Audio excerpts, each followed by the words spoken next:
Hello, good morning. How are you?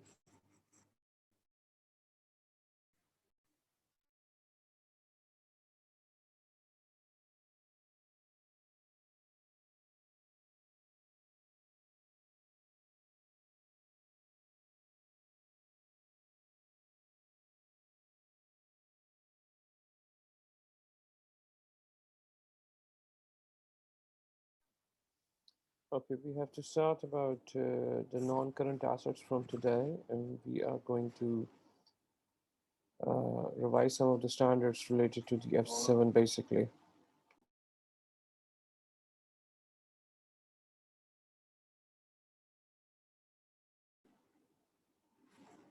Let me just share my screen with you.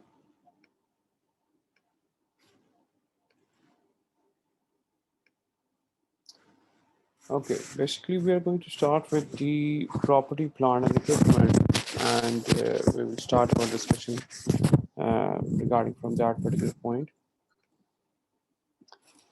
We are going to discuss about the IAS 16, the property, plant, and equipment, along with the investment property, that is IAS 40.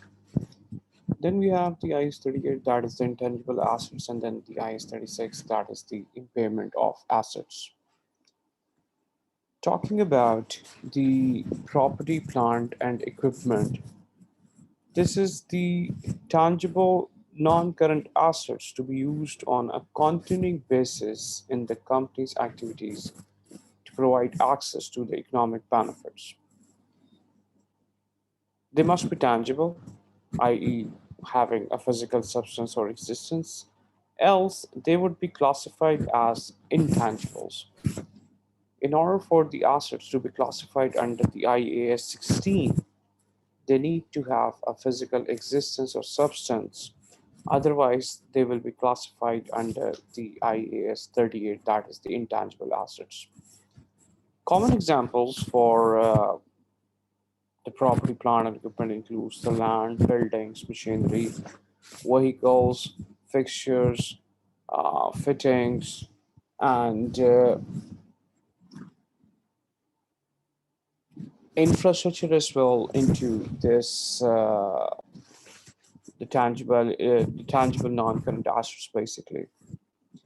And talking about when it comes towards the cost, the asset should initially be measured at the cost, which should include the purchase price, including the import duties and non-refundable purchase taxes.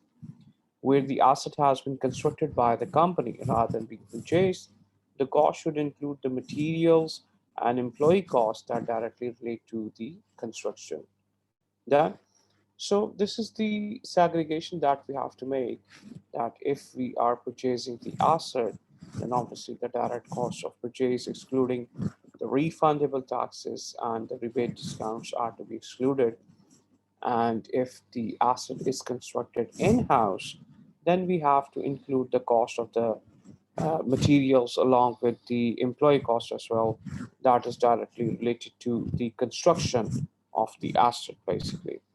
And then we are going to include into this are the initial estimate of the cost of the dismantling, the removal of the site, and dismantling, removal, and site restoration in cases where the entity incurs an obligation, plus the interest cost if according to IAS 23.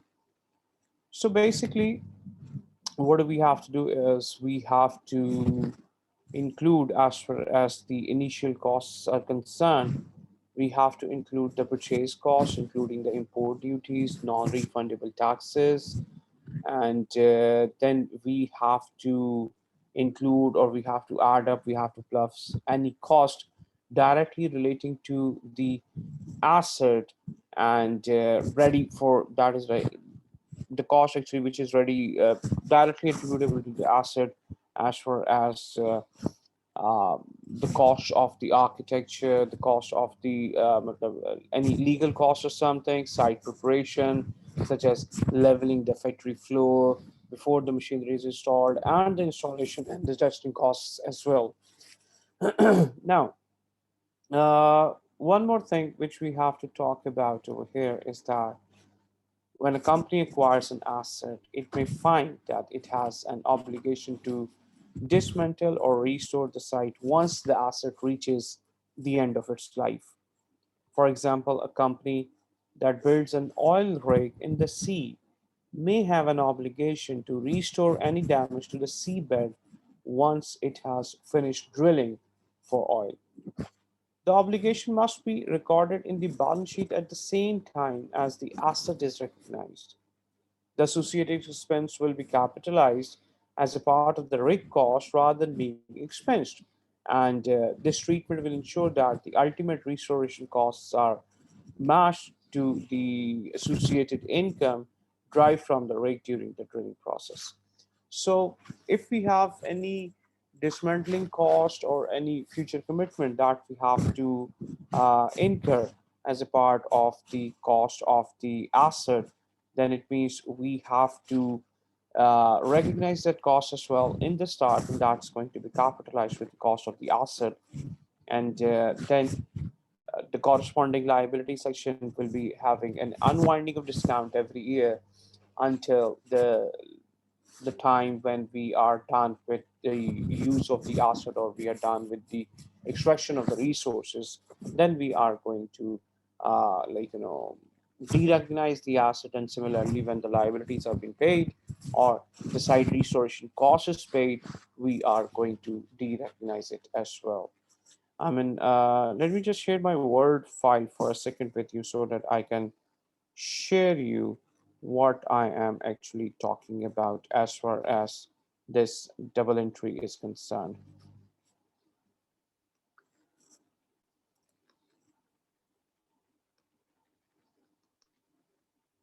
Here we go. Okay, for example, we have an asset cost at 100,000, life is 10 years. And at the start, future dismantling cost is estimated at 20,000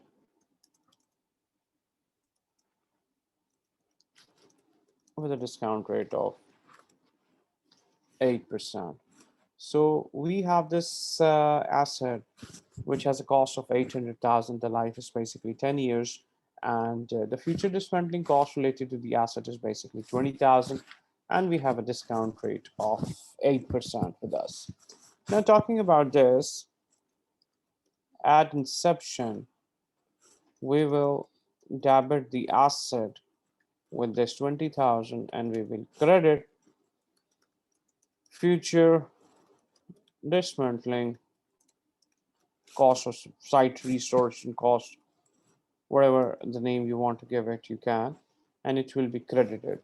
And this asset will be credited in non-current assets, and this future dismantling cost will be credited in non-current liabilities. Then afterwards, at the end of year one, as far as the asset is concerned, it will be depreciated. Now we have a total cost of 120,000. And how this 120,000? This 100,000 plus 20,000. We have a 120,000 divided by 10. We have 12,000 depreciation charge. So we will have depreciation expense debit with 12,000 and asset credit with 12,000.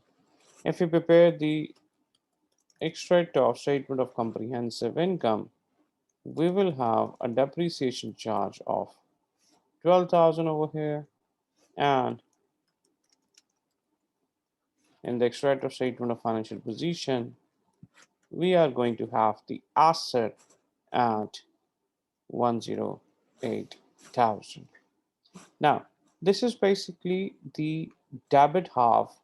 This is basically the debit half of the asset which we are talking about, this one.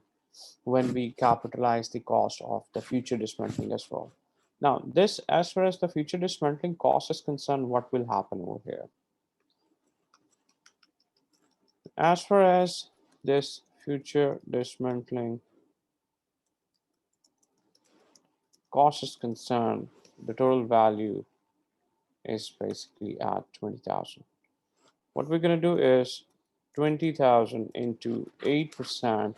We are going to have the unwinding over here, and this is going to be at 1600. And now the double entry that we have to do for this is debit statement of comprehensive income with 1600 and credit the dismantling cost with 1600. Done. Now this 1600 is going to be charged into the statement of comprehensive income as a finance cost, and this 1600 credited over here is going to be added into our carrying value of the liability. I mean, for example, if we go into the statement of comprehensive income, we will write dismantling cost. This 1600 is going to be deducted. Same way, the depreciation is being deducted from here, and then we will go into the non-current liabilities, and we will have dismantling cost, and this is going to be at 21,600. Why? Because 20,000 was the carrying value. Wow, 1600 is basically our current year's unwinding, so we are going to add it up in this value as well. Done. Now, moving back where we were basically talking about. So this is how basically this, let me show you. This dismantling cost is basically added as far as the cost of the property is concerned. Then I hope it's clear to you guys. Then apart from that, this future dismantling and all, we have another standard with us over here, which kind of goes in line with the IAS 16, and that is the IAS 23 borrowing cost. And it asks, or it tells us, or it guides us about capitalizing the interest cost over here as well. Now, talking about this interest cost, we have to take this into account as well. But before we go and do that, just give me a minute and I'll be back.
Okay, I'm back.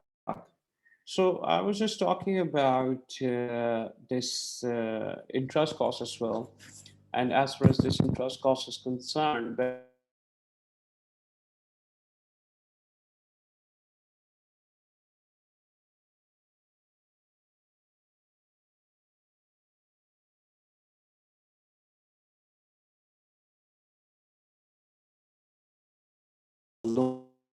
it comes to the IAS 23, the finance cost, the treatment is basically to recognize immediately uh, as an expense, obviously, as far as the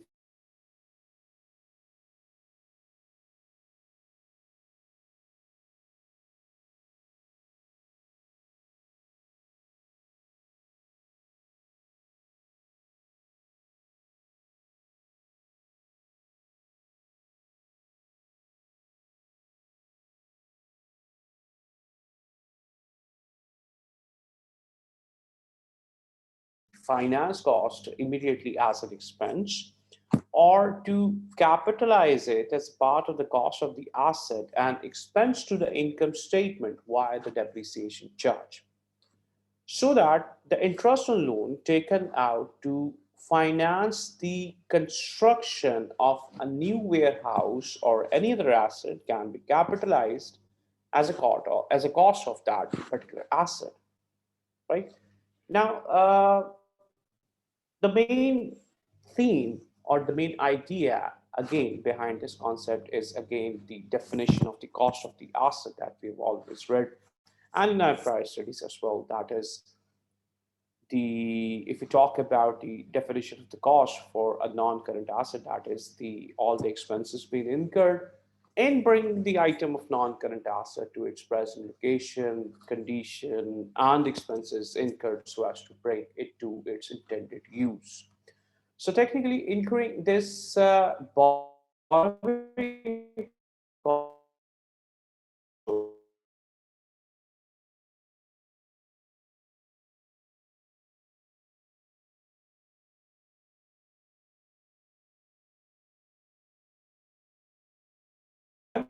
and talking about this capitalization of the borrowing, we see it over here that it begins when the work to begin the asset into use has commenced. We do not capitalize during the extended periods of and we cease capitalization once asset is available for use. Now, the phenomena again or the workings behind this whole arrangement is basically that the capitalization of the incurred cost may only begin when the work on bringing the asset into use has begun. Then such costs should not be capitalized during extended periods when active development is interrupted unless there is a temporary delay. Now, these 2 points are really very important. The first one that it begins, we are going to begin the capitalization when the work to bring the asset into use has commenced. What does it mean, by the way? It means when you have started actively constructing the asset or you have started actively buying the asset is concerned. Now, these are two different things basically. One is related to the buying the asset, one is related to the construction. But let's just stick for the to the point of the construction basically in order to understand what I'm trying to say. Uh, for example, your year end is 31st December. You take out a loan on January or in January in order to finance the construction of the asset. You have taken up the loan in January, right? So technically speaking, the meter of the financer has just started because you have taken up the loan. So he has started to charge you the interest, and obviously the interest has is already been begun to be charged to you, but you somehow some way getting ready, getting the things along and all, finally you start off your construction in April, or the active construction basically begins in April. Before that, only a bit of a paperwork has been done. Only the suppliers for the materials and all, they are being kind of finalized, or the things are being kind of finalized. but the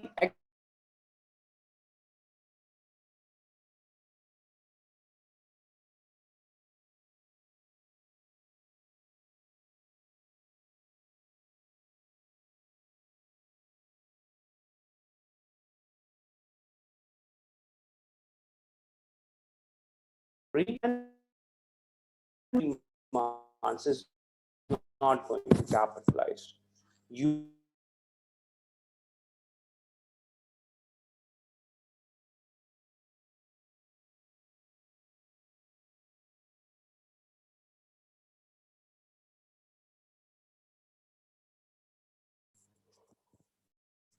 says we are not supposed to capitalize during the extended periods of interruption to active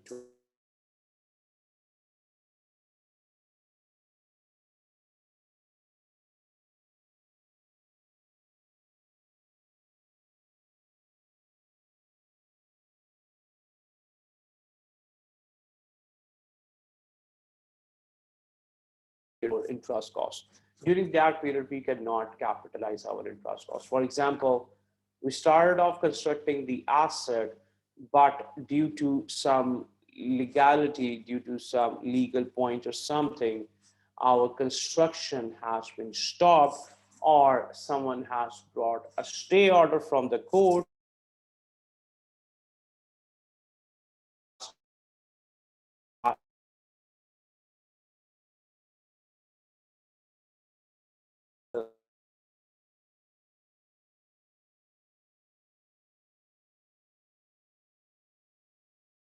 Period till when, like, the construction is stopped and all.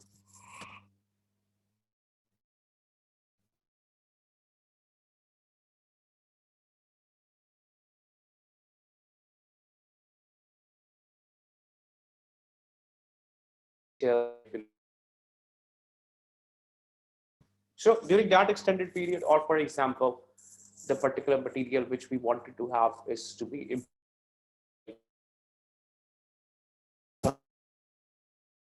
there is a bit of a ban on the logistics or something, or there is a ban on the imports or something by the government or by the local governments or something. So during that particular period, till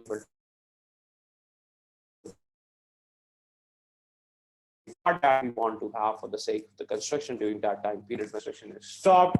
So we are not allowed to capitalize our borrowing cost. So technically speaking, if the borrowing cost is, so not the borrowing cost, but the construction is basically stopped due to some technical reasons, apart from, like, the one related to the construction, because of the shortage of the materials, because of the shortage of the labor or something, and that is an extended period or something.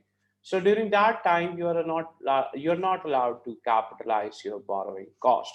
However, the temporary delays, or the delays because of the nature of the construction, the delays because of the nature of the construction, or the temporary delays, are the ones which are ignorable and you can capitalize during that time period. For example, uh, you must have an idea about, the construction and all, when we are constructing a house or a building, and when we are into the concrete, the slabs which we put in for the floors and all, during that time period, and the, during that process of construction, basically you have to stop your construction for like around at least 2 to 3 weeks, in order for the floor to get dried and all, and then you are able to resume working.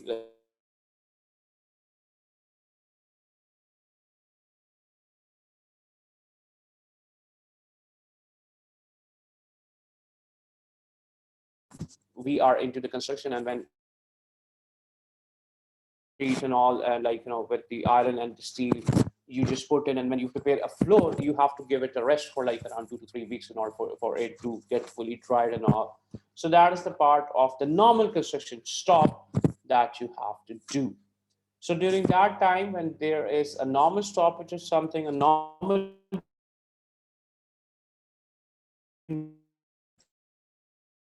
are allowed to capitalize your borrowing costs, and during that time you are allowed to keep on capitalizing your borrowing costs. But when the delays are extended ones, and when you have to wait a lot for the construction and all, during that time period, technically speaking, you are not allowed to capitalize the borrowing cost. And then it says cease capitalization once the asset is available for use. What does it mean basically over here is we are supposed to cease the capitalizing of the borrowing cost or any such uh, cost once the activities have reached the stage such that the asset is available for use, even if the asset has not actually been brought into use. And this particular point, while talking about basically again deal with the process, or it deals with the way that is basically you're supposed to stop capitalizing the borrowing cost when the asset is complete. When the construction of the asset is completed, you are supposed to stop capitalizing the borrowing costs. Like for example, when we start off constructing the asset, the capitalizing of the borrowing cost starts, the capitalizing of the interest starts, and once the asset's construction is complete, you will stop capitalizing the interest cost. Now, this is a bit of a difference, this concept is a bit different than from, like, saying when you start using the asset. No, we are not using the asset yet. Once the asset is complete and is ready for use, you will stop capitalizing the borrowing cost. I mean, if you do not use it for 6 months or or something, it's totally up to you. You don't use it for like more than 6 months or something. You don't use it for some time period or something, because you have to shift your operations onto that particular asset. So you need a time to in order to like switch the operations and all. So during that time period, something, if you are not using it, it's your headache. But according to the standard, once the asset is complete and is ready for use, you will stop capitalizing the borrowing cost. You will cease capitalizing the borrowing cost, regardless of the asset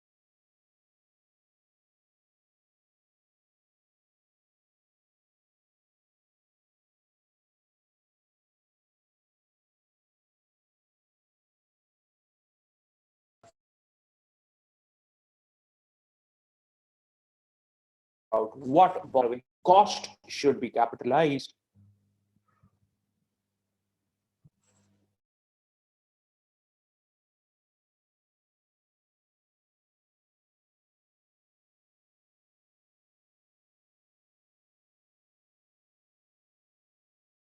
The eligible interest cost. For example, what is the interest cost of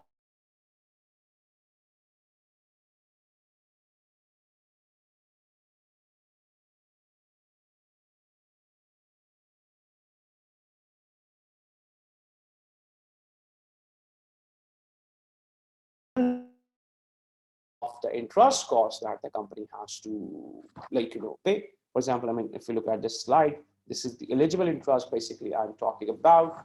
Eligible interest is basically related to the specific loans or the general borrowings using the weighted average cost. Now, what does this mean? This means that if you have taken out a loan specifically for the financing of your asset or the construction of your asset, then it's fine. I mean, the workings are easy, and take up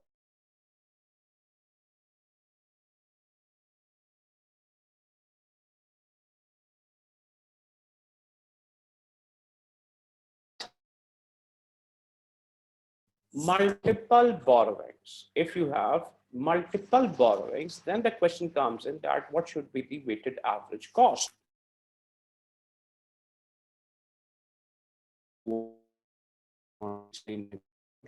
To say over here, I mean, for example, let's just say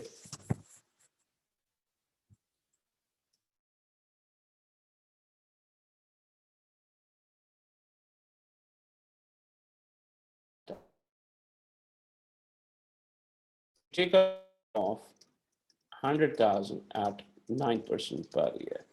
In this case, the things have been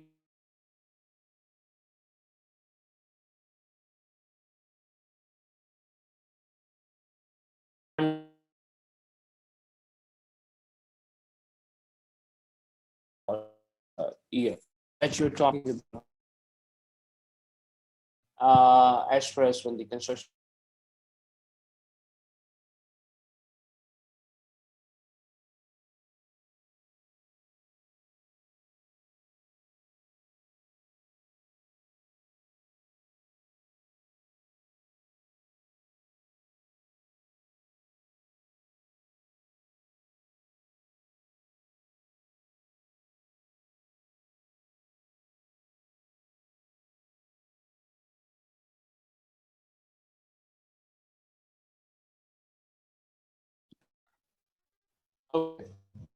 have a 6%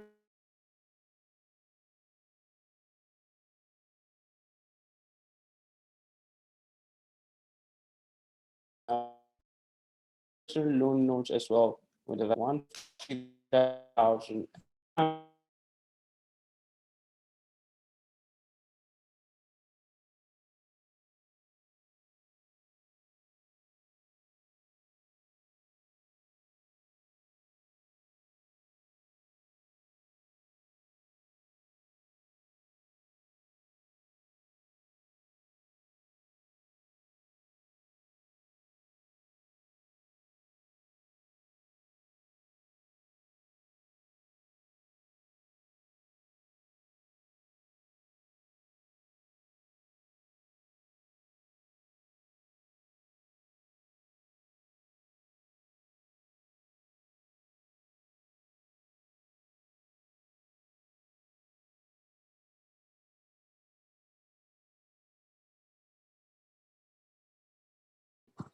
Okay, now you take 100,000 from these, from these three multiple loans. Now, the question comes in that what percentage is to be applied on this loan? Now, the question comes in, what percentage should be applied on this 100,000? Should it be the 6%? Should it be the 8%? Or should it be the 4%? When we ask this question, the simple answer is basically that we are going to take up the weighted average for these loans, and then on the basis of the weighted average, we are going to calculate a percentage that will be the average output. For example, in this case, if we talk about, or if we try to calculate the percentage over here, let me just show you that how it will be done in order to just to get revise the things a bit. 200 plus 150 plus 80 is 430,000. Now, talking about 200 by 430, 150 by 430, and then 80 by 430. I mean, if we take out the percentages over here, so 200 by 430,000 and 200 is 46.51%. And this 150 by 430 is 34.89%. And this one is 80 by 430 is 18.60%. Done. Now, as far as the weighted average is concerned, we are going to have 0.06%. This interest percentage multiplied by 0.4651, then 0.08 into 0.3489, and then 0.04 into 0.186. And when we solve it, we get 0.06 into 0.4651. We get 0.03. We get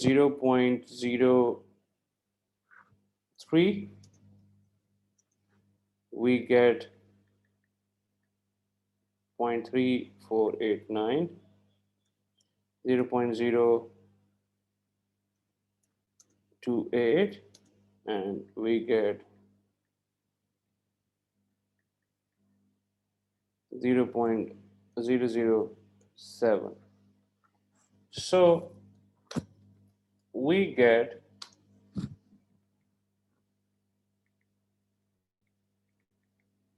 0.03, 0.028, and 0.007. So we get 0.065 or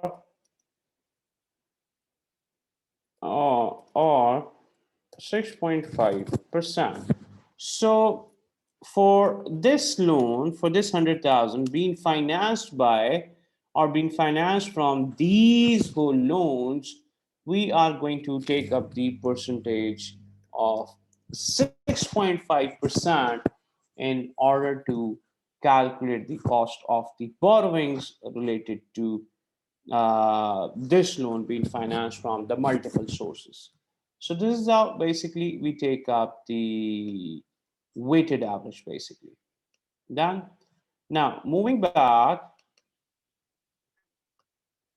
apart from the borrowing cost, now we have the IAS 20, that is the government grants.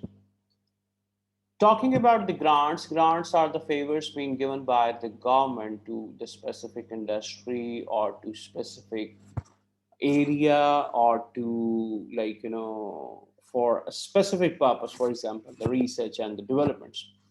And now as far as this grant thing is concerned, what do we have to do is we have to match the grant income to the cost that it relates to. As far as the grant is concerned under IAS 20, there are two types of grants. One is the grant related to assets and one is the grant related to income. As far as the grant related to assets is concerned, for example, if the government wants to flourish a specific industry or something, it can give you a grant related to a specific asset. For example, encouraging you to buy a particular asset or to invest into a particular industry so that the country as a whole can grow or can get the benefits from, like, having that particular industry in the country. And the grant related to income is basically related to certain expenses or certain areas that the government wishes or wants you to invest into. For example, the research and the development. For example, if the government wants you to do some research and development, it can offer you to partly finance your research. So now that partly financing of the research is basically the grant that we have to take into account. And talking about that over here, what do we have basically that match the grant income to the cost that it relates to, and only recognize when reasonable confidence that the grant conditions will be met and money is received. Obviously, you can only record the grant when you are sure and when you are certain that you are going to have an inflow or you are going to get the grant. Otherwise, if you are not confirmed about getting the grant or something, then obviously you cannot record the grant in your accounts. For example, let's just have this illustration that a company receives a grant of 300,000 towards the acquisition of a machine costing 500,000. The machine has a useful life of 5 years. Now we have two options: either deduct the grant from the cost of the asset or record the grant as deferred income and release to income statement over a 5 years period. Now, technically, technically again talking about this point, we have two options as towards like the recognition of the grant is confirmed or is concerned. Sorry. For example, let's just talk about this in our Word file. Now, the cost of the asset is 500,000. Life is 5 years. Government has offered the grant of 300,000. Option 1, deduct the grant from the assets value. That is, first entry that you are going to do is you are going to debit the asset with 500,000, cash 500,000. Then on number 2, you are going to debit the cash with 300,000 and grant income with 300,000. Now, second entry you are going to do is, or the third entry you are going to do is, you are going to debit the grant income with 300,000 and asset credit with 300,000. Now the asset will have a balancing amount of 200,000. Then the asset will have a balancing amount of 200,000 and depreciation charge for the year will be 200,000 by 5. You get 50,000 a year, right? No, not 50, not 50. I'm not good with maths basically. It's 40,000. It's going to be 40,000 a year. So you will charge depreciation expense 40,000 and asset at 160,000. Then this is the option 1. Now, option 2, record the grant separately as deferred grant. Now we are recording the grant separately as a deferred grant, as a deferred income. That is, 1, asset is debited with 500,000, cash is credited with 500,000. 2, cash debit 300,000 and deferred grant credit with 300,000. At the year end, depreciation expense 100,000 over 5 years, obviously the life of the asset, and the asset is going to be recorded at 400,000.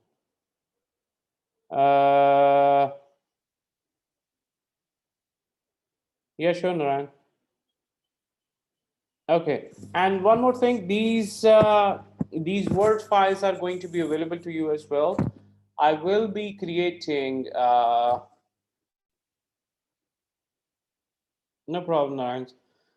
Basically, I will be creating a Google Drive link as well, where you will be able to access these words and the PowerPoint and the Excel files, whatever I create during the class.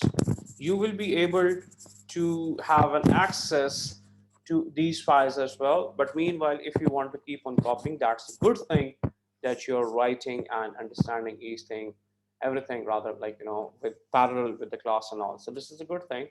But to make you guys ease at ease, these will be available to onto the Google Drive as well. I'll be creating a Google Drive today after the class, and then you will be able to access these from there.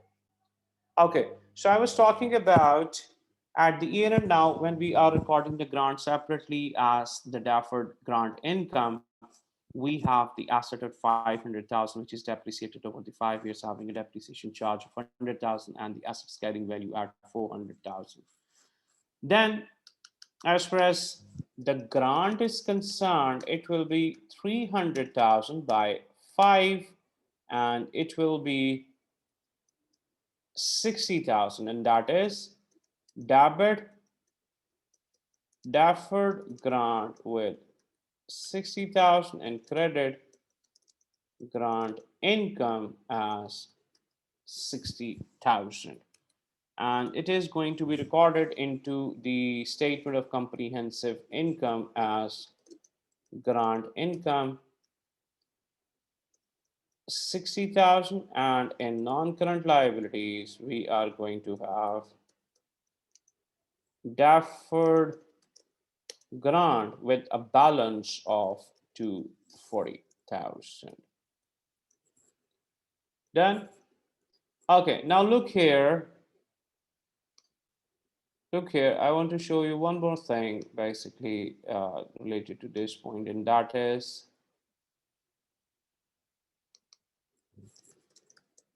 net effect is 40,000. Look here, this is option 2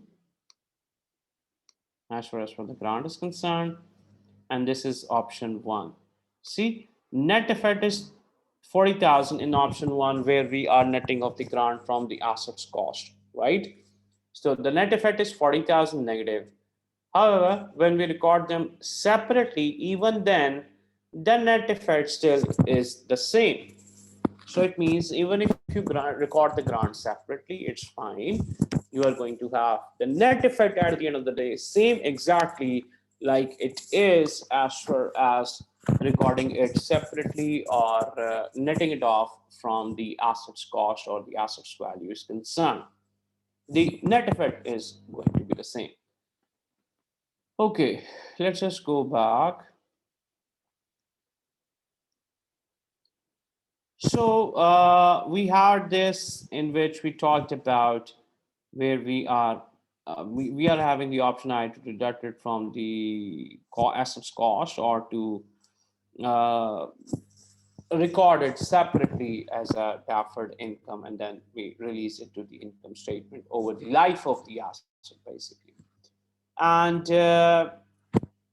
technically speaking, there are two favors or two kind of favors being given by the government. One is called as the government grant, and one is called as the government assistance. Now, the assistance is available to general public at large, and we don't do any accounting for the government assistance. For example, if the petrol prices are going up and the government starts giving the subsidy on the petrol prices, or if the government starts giving the subsidy on the electricity cost, or say in case the government starts giving the subsidy on anything or whatsoever, that subsidy is basically available to general public at large, and we don't do any accounting or whatsoever related to the government assistance. For example, let's just talk about this COVID thingy, that in COVID, basically the government started off the campaign of giving the free vaccination and the booster shots as well to the general public at large. So this is something which is available to all of the to the whole of the community basically, right? It's not related to a specific person or class or something. It's related to all general public at large. So this is what the best example of the government assistance is. Now, going back, before the vaccination, when the labs were trying hard to find a cure or something, obviously they were spending a lot. So during that time, the government financed the research of the labs as well. So during that time, the government financing the research of the labs for the cure of the coronavirus or something, that was being called as the government grant. Or if the government wants to flourish a specific area or something, the government can offer that if you go to that particular area and install, or you you set up your factory over there or something, and then you employ the local people or something, then obviously the earnings that you earn are going to be free of tax. Or if you invest into a specific industry, then we will finance the 10 or 20% of that specific cost or something. So this is something the government is asking in particular specifically for something. So if a person, by taking these points into consideration, act accordingly and invest into the specific areas or something in the hope of getting the grant or something, then he can go for accounting for to do as far as the government grants are concerned, provided all the conditions of the grant are actually met, and it is highly probable that the grant will be received, right? I mean, if you keep on acting for, or if you keep on following all the points related to the specific grant, which you are expecting to receive and all, but at the end of the day, if you don't receive it, or it's not expected you to receive it or something, then obviously there is no point of recording or accounting for the grant is concerned. Done. And because the technical point is the IAS 20 requires the grant income is matched to the related cost. So, however, it can only be recognized once there is reasonable confidence that the company will meet the conditions and hence the money will be received. Done. So, this is what basically the whole working of the grant works. Or we can have an example of the expense as well, that for example a company receives a grant to assist with the staff retraining, and the program is expected to last for like 18 months or 2 years or something, like 24 months we can say. So the grant should be expensed to the income statement over the same 18 or 24-month period as the associated costs are incurred.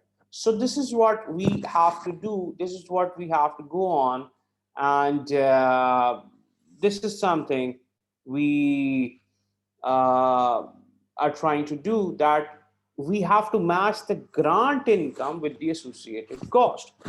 And one more thing, yeah, one thing in particular, and that is you should be aware that the International Accounting Standard Board is trying to eliminate too many choices within the standards, and so discussion paper has been published where it suggests that the grant related to non-current assets should be credited to income statement in the period when they become receivable or something.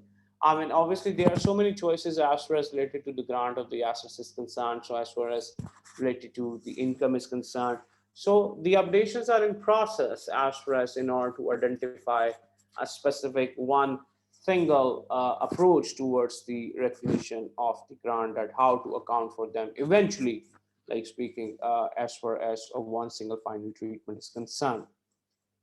Now, talking about the subsequent expenditure, any subsequent expenditure incurred relating to the asset should be capitalized where it can be shown that it enhances the economic benefits from the asset, or perhaps by extending the asset's life, increasing the output or quality, or reducing the operating costs. So, such expenses, one incurred on a non-current asset, should be capitalized. I mean, there is a one thing, and that is very common, or very understandable in advance, and that is if you incur a cost subsequently, I mean, onto the non-current asset, and that cost enhances the performance of the asset, or it increases the useful life of the asset, enhances the performance in the context of the output is increased, or our cost is reduced after the upgradation or something, our operating cost is reduced. So these are going to be classified, or these are going to be called as, like you know these costs should be capitalized, right? Or where, uh, as far as the part of an asset or a component replacement is concerned, if a part is replaced, perhaps as a part of an overall or something, the cost of the replacement should be capitalized and the carrying value of the component replaced should be removed from the statement of financial position as well. So as far as in summary, if we say the costs, the subsequent expenditures which can be capitalized in terms of the cost are concerned, we are only going to capitalize the cost where the performance is enhanced, where the useful life of the asset is increased, or where talking about in complex assets where a component is replaced as a part of a overall process, overhauling process or something, or where the without the replacement of the component the asset is no more in use or something. So in that particular case, the cost of the component will be capitalized and the existing or the old component will be derecognized from the statement of financial position. Then it comes towards the remeasurement, and again, I-16 allows the company to carry its non-current assets at cost or to revalue them at the fair value model. Now, the best part, if one item of the property, plant and equipment is revalued, then all other items in the same class must also be assessed. If you are revaluing one item, then all of the other items have to be revalued as well. That is, if you are using a fair value model on a specific asset, then the entire class of the asset has to be reported by using the fair value model. This is what the rule is. It's not necessary if you are revaluing the land and buildings, or you are putting up the land and buildings at the fair value model, then you should put up the motor vehicles or the plant and machinery onto the fair value model as well. No, it's not necessary. But it is necessary that if you are valuing one land and building at the fair value model, then all of the land and buildings are going to be revalued at the fair value model. This is what the rule is. That if you are changing the valuation model on one asset, then the entire class will be valued according to that particular model and all, right? This is what the concept is. If different assets are being or if one land and building or plant and machinery or motor vehicles, any one of these is being measured at the fair value model, then the other has not to be revalued at the fair value model. You can use the cost model as well. And as far as the revaluations are concerned, they must be kept up to date, obviously. And but technically talking about from the standard point of view, it does not define any fixed interval. It simply requires the revaluation to be updated if the fair value differs materially from the carrying value. Talking about this, the standard does not prescribe that at what frequency you should check the fair value of the asset, but it do guides that we have to report the fair values if there is a significant change between the carrying value and the fair value. Done. And with sufficient regularity to ensure that the carrying amount is not materially different to the fair value. Then we have the depreciation, that is each material component of an asset is depreciated separately, and allocate the depreciation amount over the useful life on a systematic basis. Now, the first point, each material component of an asset is depreciated separately, is the one related with the component accounting. And when we are using the component accountings, or when we are having a complex asset with us, in that case, what do we have to do is we have to depreciate each component separately. And when apart from the complex asset, we are using a one single simple asset, obviously we are going to depreciate it normal way. And talking about the depreciation, this is basically the wear and tear or decrease in the value of the asset due to its usage only. The value which the asset loses because of its use only, because of its wear and tear only, is going to be called as the depreciation. And talking about the definition of the depreciation, we all are aware that it is the systematic allocation of the cost of an asset to income statement according to its usage on a pro rata basis. That it is the systematic allocation of the cost of an asset to income statement according to its usage on a pro rata basis. This is what basically the depreciation is. Done. Let's just take a break of like around 2-3 minutes and then we are going to resume. Let's have a break.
Okay, I'm back.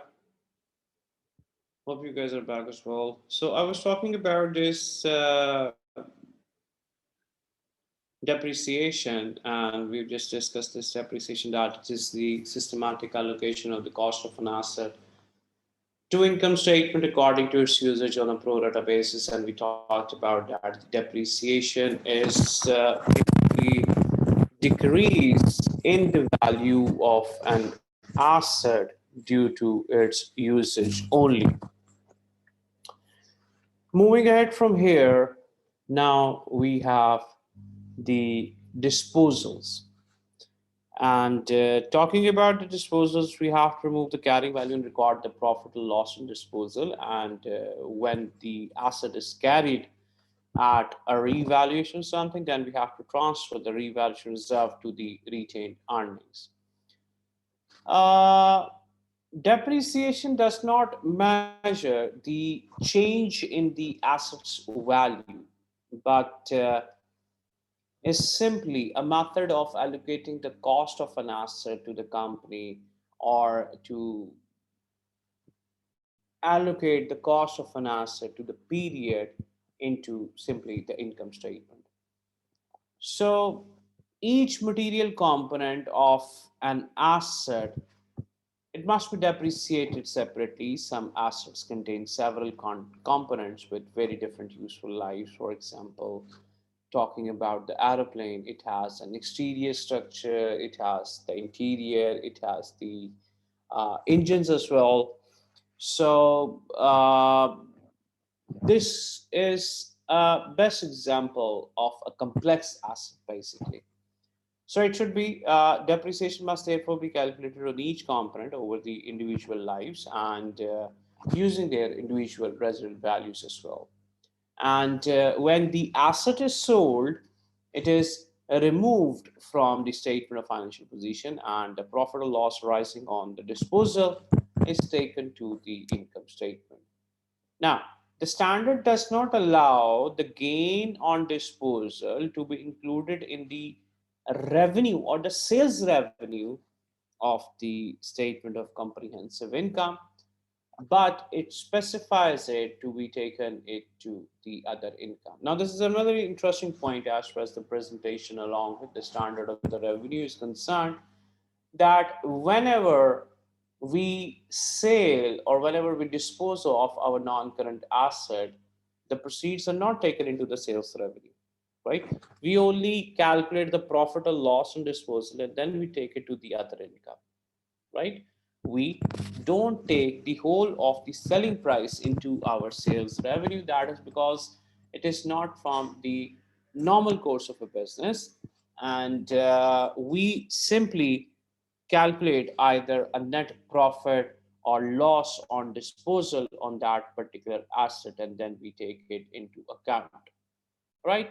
And on disposals of a revalued asset, on disposal of a revalued asset, it must be remembered that the revaluation gain has already been recognized in the revaluation. And so a reserve transfer should be made from the revaluation reserve to the retained earnings for the balance remaining related to the asset. IAS 16 again does not permit the revaluation reserve to be recycled to the income statement for the year. I mean, the main concept or the basic concept which we are discussing over here for now is that if the asset has never been revalued or something and we dispose of the asset, number one, we cannot take its sale proceeds into the sales revenue because the standard does not permit us. We only have to calculate a one single net amount, either the profit or loss in disposal, and that will be taken into the other income, again not in the sales revenue. One thing. Secondly, if any asset that has been disposed of had a revaluation in the past, and there is a revaluation reserve existing in the accounts related to that specific asset, then in that case, when the asset is disposed of, the relevant revaluation gain will be transferred to the retained earnings. We again cannot take it or accounted for into the normal income statement. It will be a just transfer of the general or transfer between the general reserves. It won't be taken or it cannot be taken to the income statement. Done? Because why it cannot be taken up into the income statement? Because it has not been earned in that particular year. Obviously it had been earned when basically the asset was revalued, and by transferring it straight away suddenly into the income statement is going to have a huge slump into the income statement, obviously, which is not going to be the consistent with the reporting framework and with the reporting laws or the accounting standards we are talking about. Now, let's just have this example with us and discuss that how it is basically working. For example, assets carrying value is 90,000 and is disposed of for 70,000. Revaluation gain existing in the accounts related to this asset is 30,000. Done. Now what will happen? Carrying value 90,000, disposal value 70,000, loss on disposal 20,000. Double entry for this is going to be debit cash 70,000, debit statement of comprehensive income, loss on disposal 20,000, and credit asset with 90,000. This is the first double entry that we are going to do when it comes towards the disposal of a particular asset. This is the first entry. Second one, if it has a revaluation in the accounts, then now what we are going to do is we are going to debit revaluation reserve, and the revaluation existing is 30,000. Credit retained earnings with 30,000. This is going to be a general transfer in the reserves, and this is the basic double entry that you are going to de-recognize the asset and recording the cash, obviously, which you have received, and then you are going to debit the statement of comprehensive income with the loss and disposal. If it would have been the profit, obviously, it would have been credited to the accounts. Done. So this is the basic double entry that you have to do as far as for the assets disposal is concerned. Now, moving ahead from here, going back to where we were,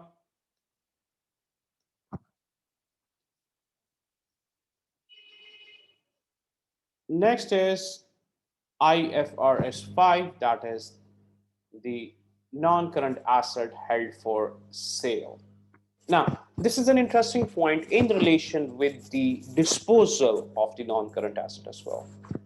And the definition for this is an asset is held for sale where all of the following are met.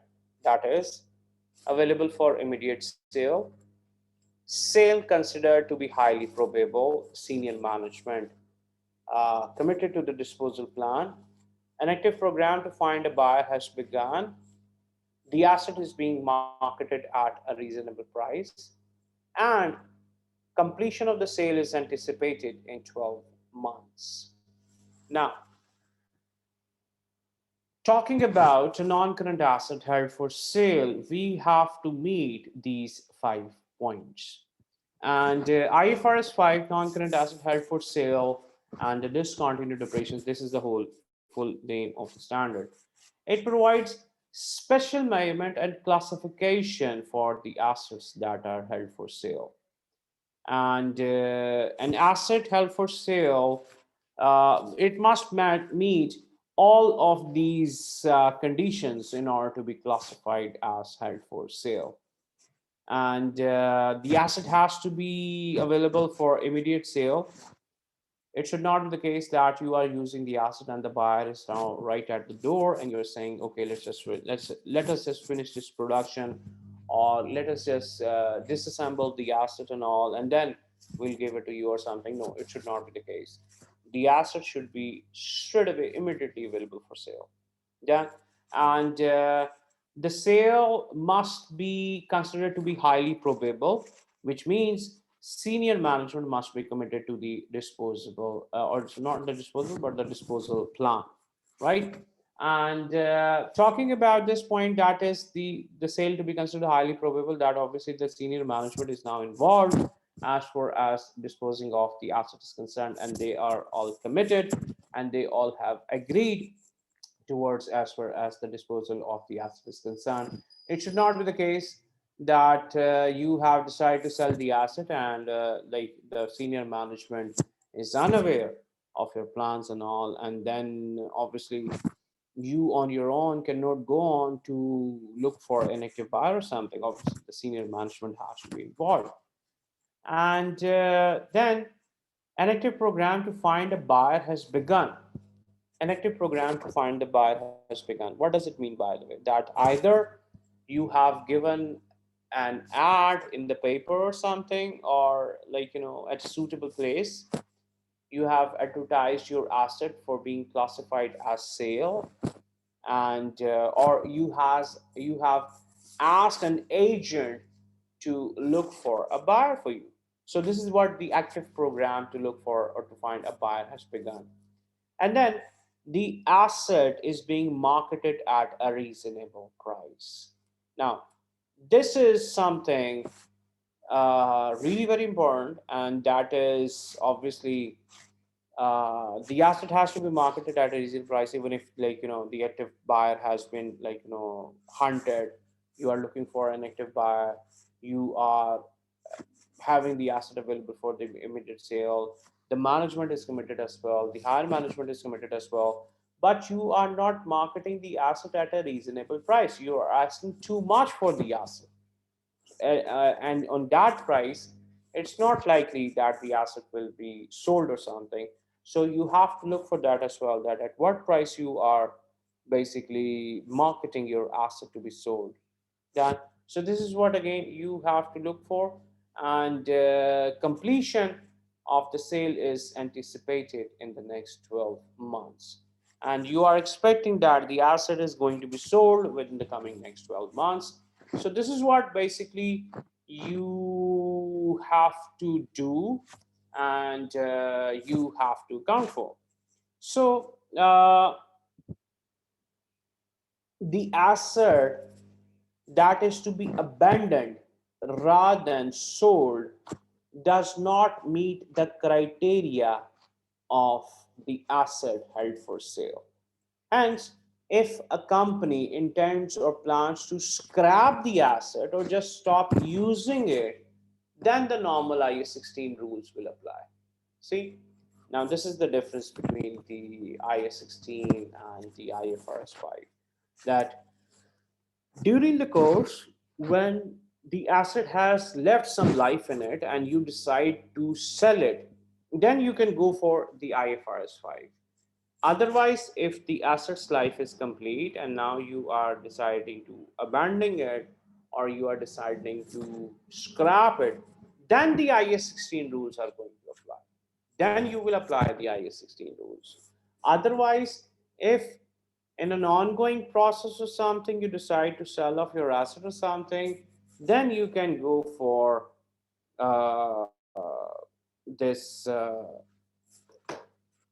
for sale thing. Done.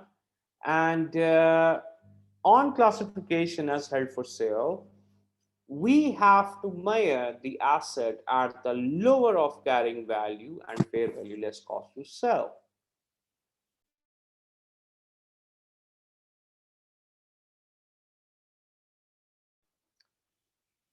On classification as held for sale, we have to measure the asset at the lower of carrying value and the fair value less cost to sell.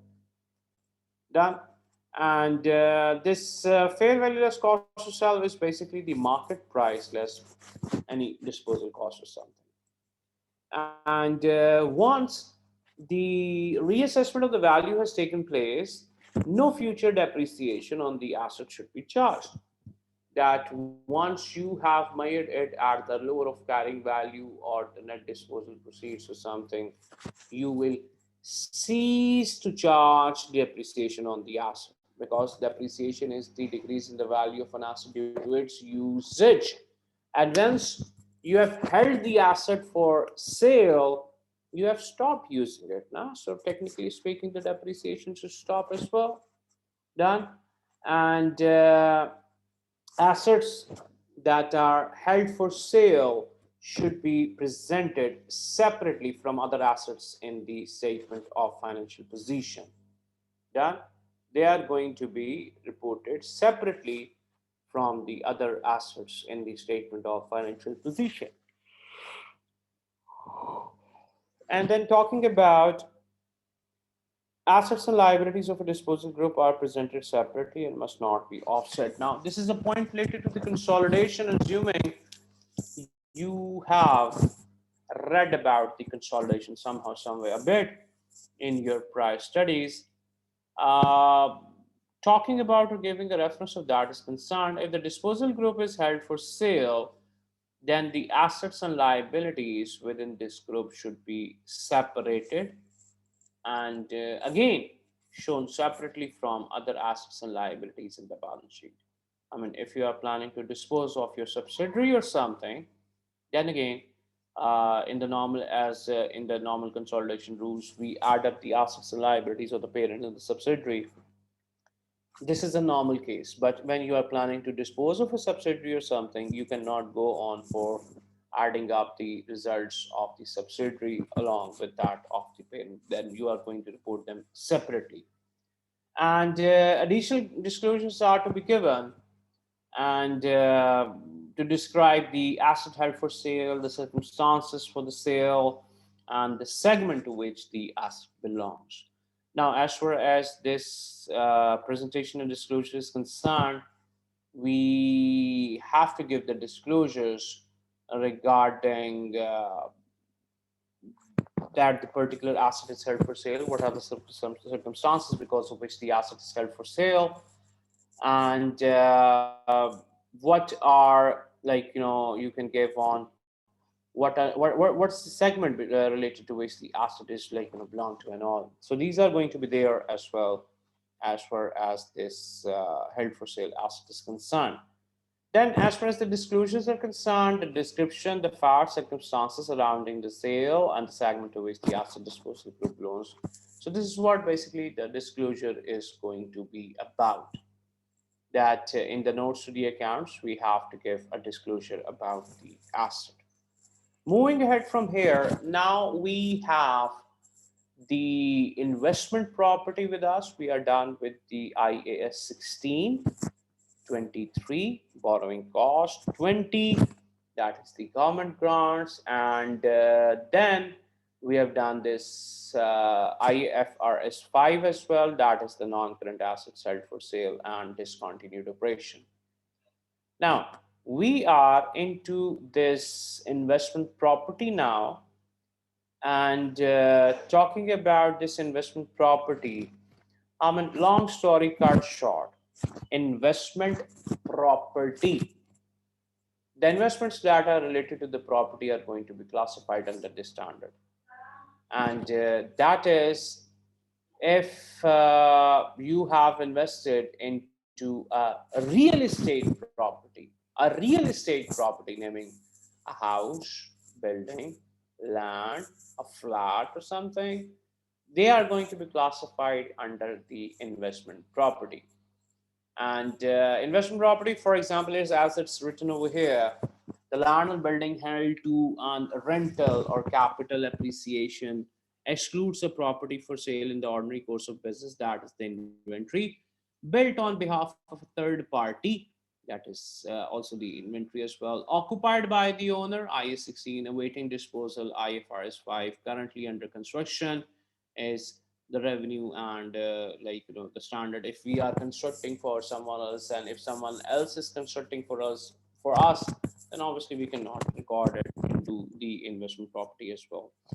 And talking about the standard, this IS 40, basically investment property, defines an investment property as land or building owned or leased under the right of use asset, or leased out to someone else to earn the rentals or the rental incomes, or held by the company as investment while its value increases, so as to enjoy the capital appreciation from it.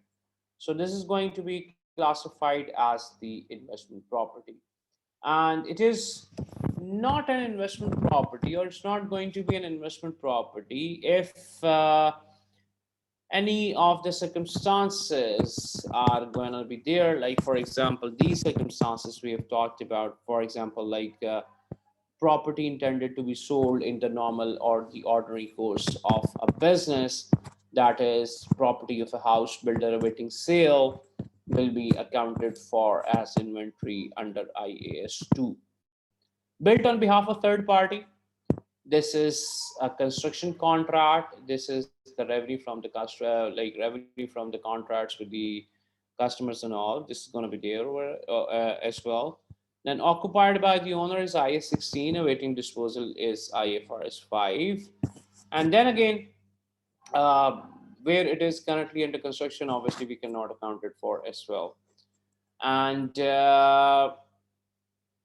then we're talking about, we have, I mean,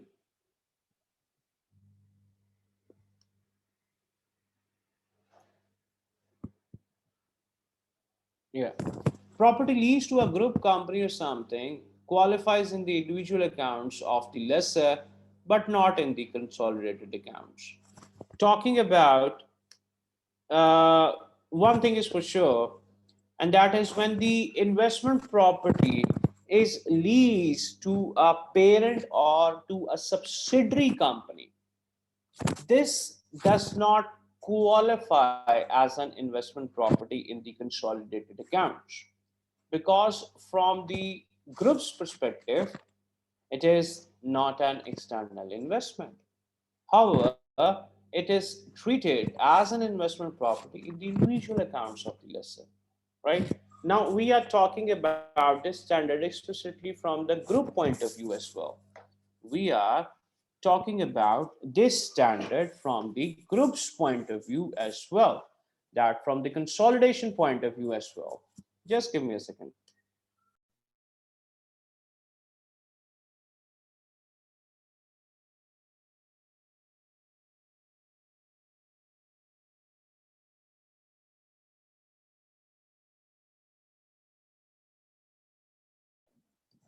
Okay.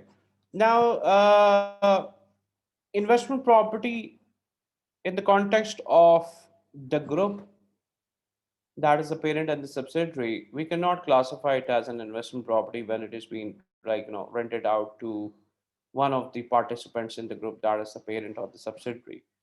Because from the group's point of view, you cannot rent out a property to your own self, because as a group, we are one now, the parent and the subsidiary. So this is the thing which it is talking about over here. But as far as the individual accounts are concerned, we can account it for as an investment property. And then the initial measurement is record at cost in line with the regular property, plant, and equipment. Obviously, the initial recognition over here for the investment property is going to be at the cost as well. The simple rules that we have learned in the I-16 as well for the classification of the cost is concerned. Then the subsequent measurement, same, the cost model or the fair value model, done.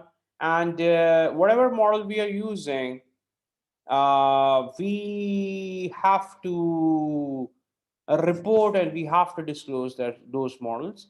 And the cost model, obviously the A16 rules are used, but we have to disclose the fair value of the asset or the investment property, basically. And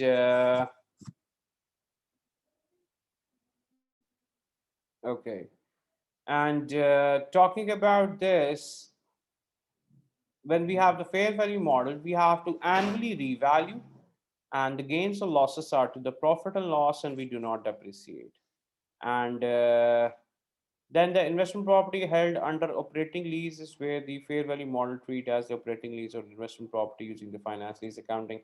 So this is a bit changed. I will, going to tell you about in the context of the latest standard of the lease. I forgot to amend these over here, but it's okay. The rules are still the same. And the investment property should initially be recorded at cost. This is the initial recognition that it's always at the cost. And it is going to be in line with the IAS 16. And the cost is going to include any directly related cost, for example, the legal, or for example, any acquiring cost, non-refundable taxes or something. They are going to be included into the cost of the asset. And once we have recognized, the company can select one of the two policies, that is the cost model or the fair value model, right? And again, the rule is, if we are applying the cost model on one investment property, we have to apply it across all of the investment properties. And if we are applying a fair value model, we have to apply it on all of the investment properties, right? I mean, when it comes towards the application of a specific model or something, we have to ensure that we are applying that to the entire class of the investment property. It's not that, again, like the case we had discussed before, it cannot be the case that we can, apply the model according to our choice or something. So this is something you have to keep in mind.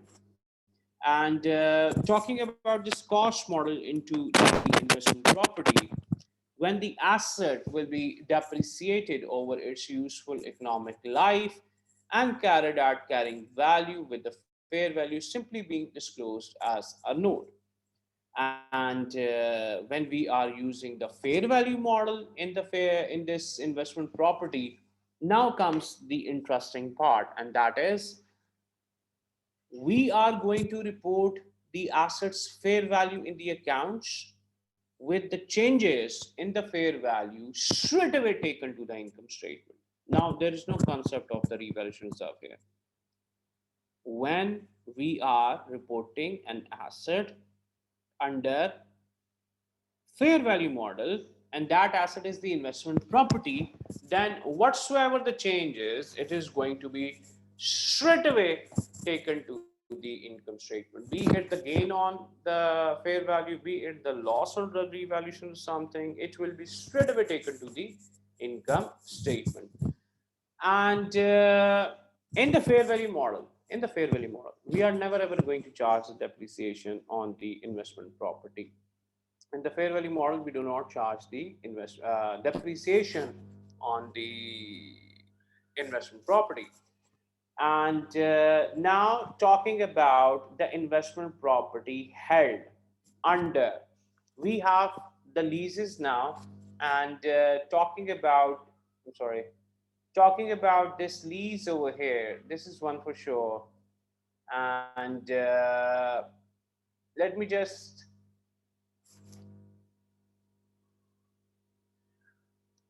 give me a second, and let me just amend it right over here for you guys.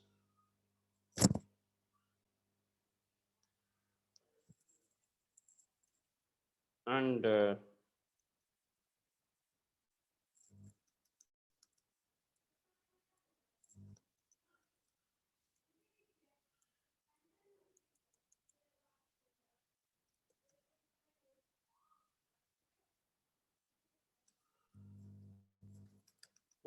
investment property held under right of use asset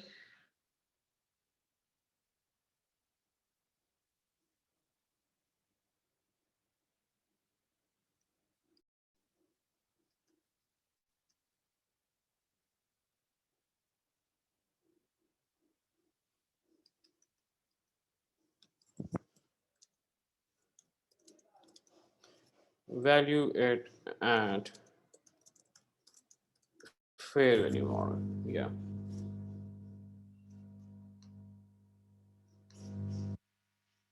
Okay. I have amended that. I forgot to amend it before. Basically, the standard for the lease has changed as well. You guys must be aware to that as well. And when the asset is basically held under the right of use asset, right for use asset is basically where we have the asset under the lease. In that case, normally we normally value the asset at its fair value, or we use up the fair value model. So when the fair value model is used, obviously we are going to revalue the asset at every year end, and the changes whatsoever are going to be there in the value of the asset, they are going to be straight away reported into the income statement as a gain on revaluation or as a loss on the revaluation of the investment property. Done. So this is what basically our approach is going to be. I hope it's clear to you guys.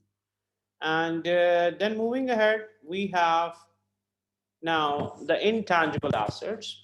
And as far as the intangible assets are concerned, we are going to talk about as far as our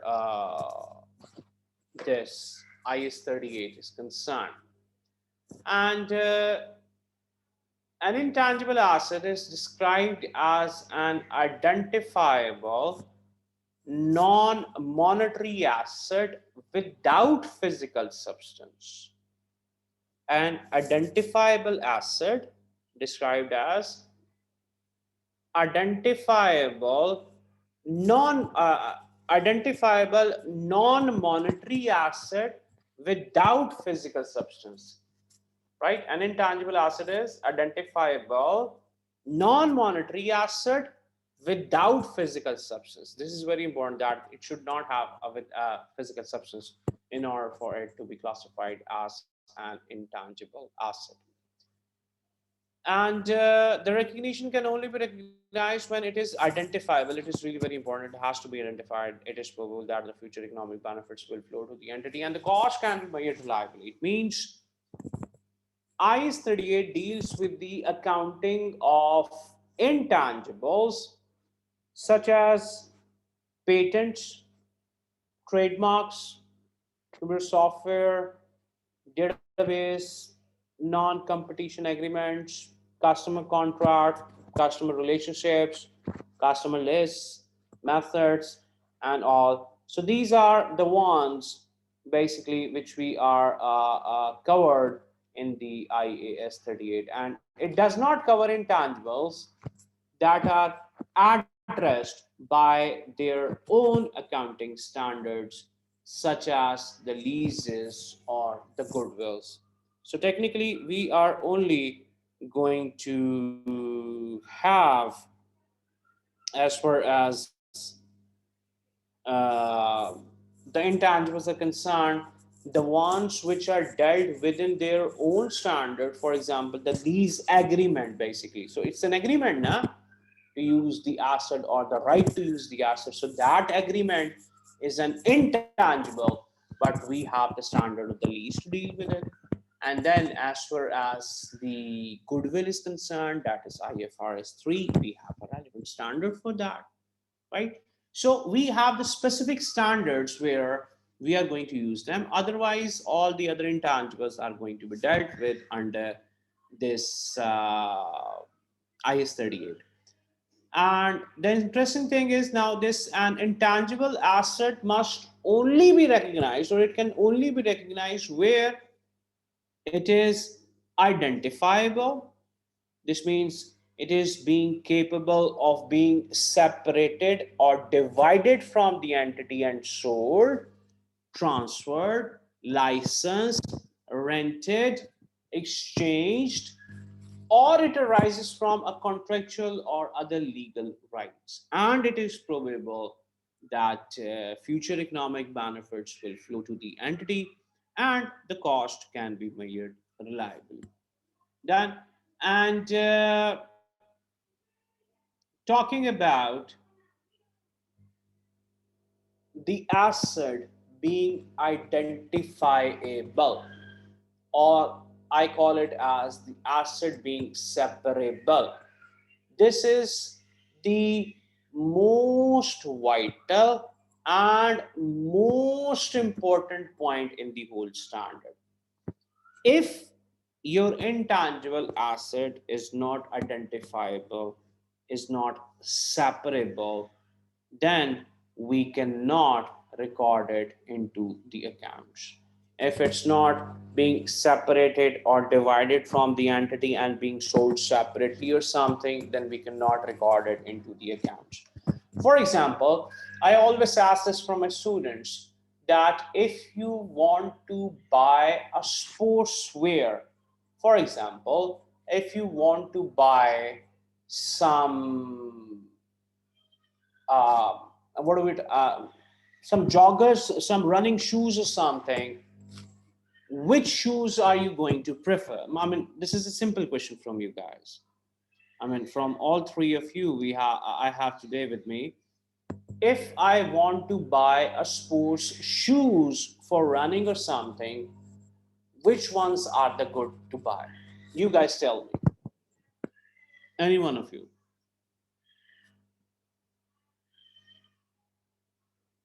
Come on, hurry up, guys, wake up. I hope you guys are not sleeping.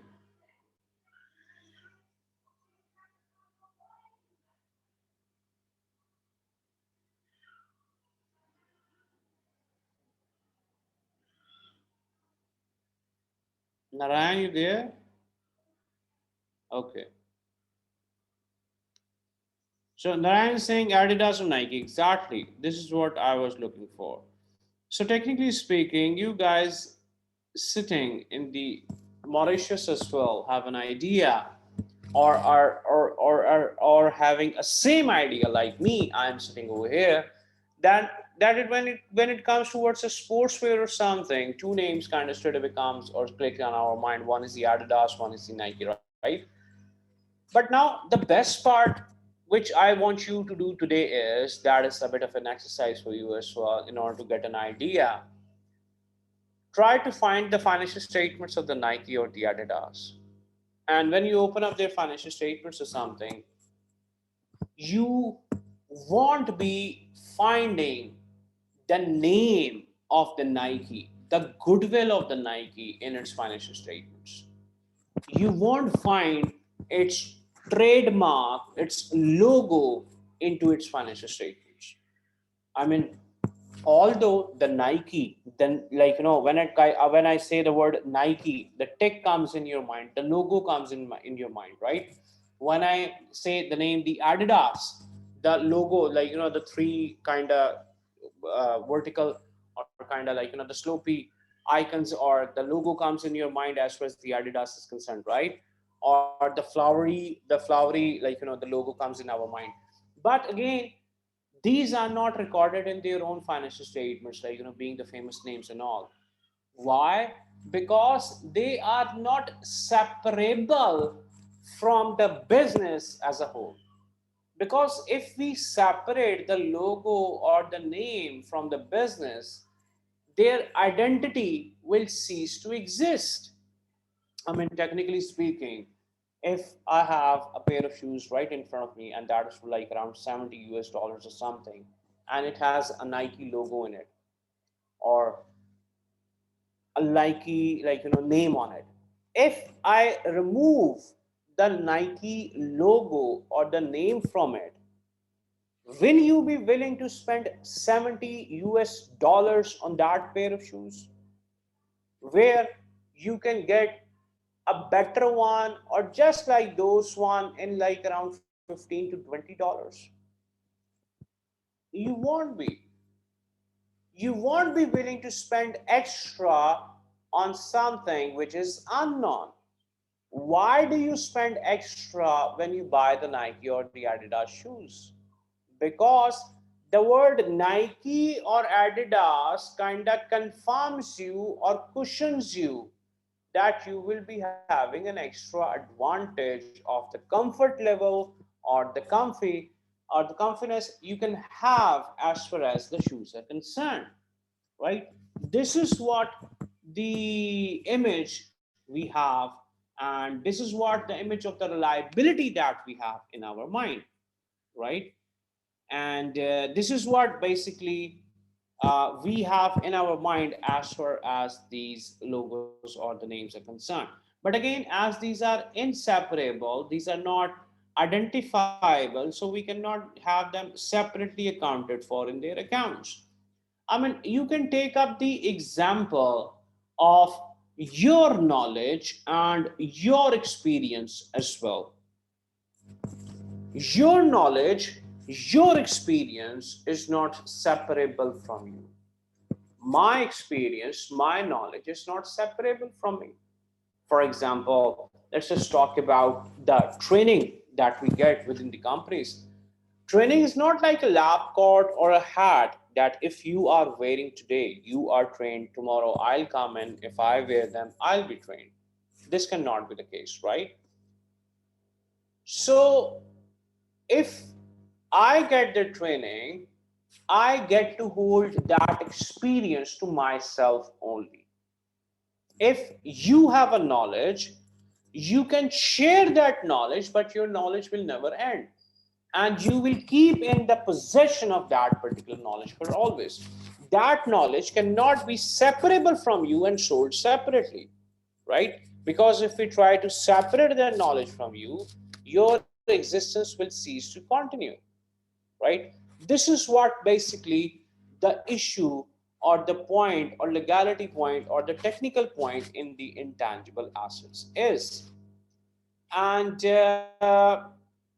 talking about the initial measurement of the intangibles, we have to measure the intangibles at the cost. And initially, we have to record them at the cost. And again, the term, the cost is again going to be the same as it is for the standard cost of an asset. I mean, as far as the definition is concerned for the cost, we can simply say that the all expenses being incurred in bringing the item of an asset to its current location and condition, and expenses incurred so as to bring it to its intended use. So this is what basically the whole of the definition of the cost is, at least for the assets. So we are going to have it at the cost, and then subsequent in the subsequent periods, we can or the entity can choose the cost or the valuation model. And in reality, talking about the revaluation model is rarely used. It's not used in very common because the standard requires the fair value to be determined by the reference to an active market, and given the unique characteristics of the intangibles, and active market will rarely exist, right? Normally, if you talk about, if you look into your prior studies or something, now if you look into the accounting processes that you have seen, as far as IAS 16 is concerned, investment property is concerned, we can see the cost and the fair value model. Even in the even in the investment property, we can see the revaluation model being used, right? But when it comes towards the intangible assets, this is rarely a case. Normally, the intangible assets are carried at their cost and they are amortized over their life. It's a very rare case where you are going to find an intangible to be reported at its fair value. It's going to be really very rare because the active market, it's almost very rare to exist, right? I mean, if I go over here and if I talk about this, this is the measurement as far as it should be initially recorded at cost. Subsequent measurement is cost or valuation model. And the sources of intangible assets are separate acquisition and probability criteria always considered to be satisfied. And talking about this probability criteria, it has to be satisfied as well as far as recording for the intangible assets is concerned. And let's just talk about this in detail for now.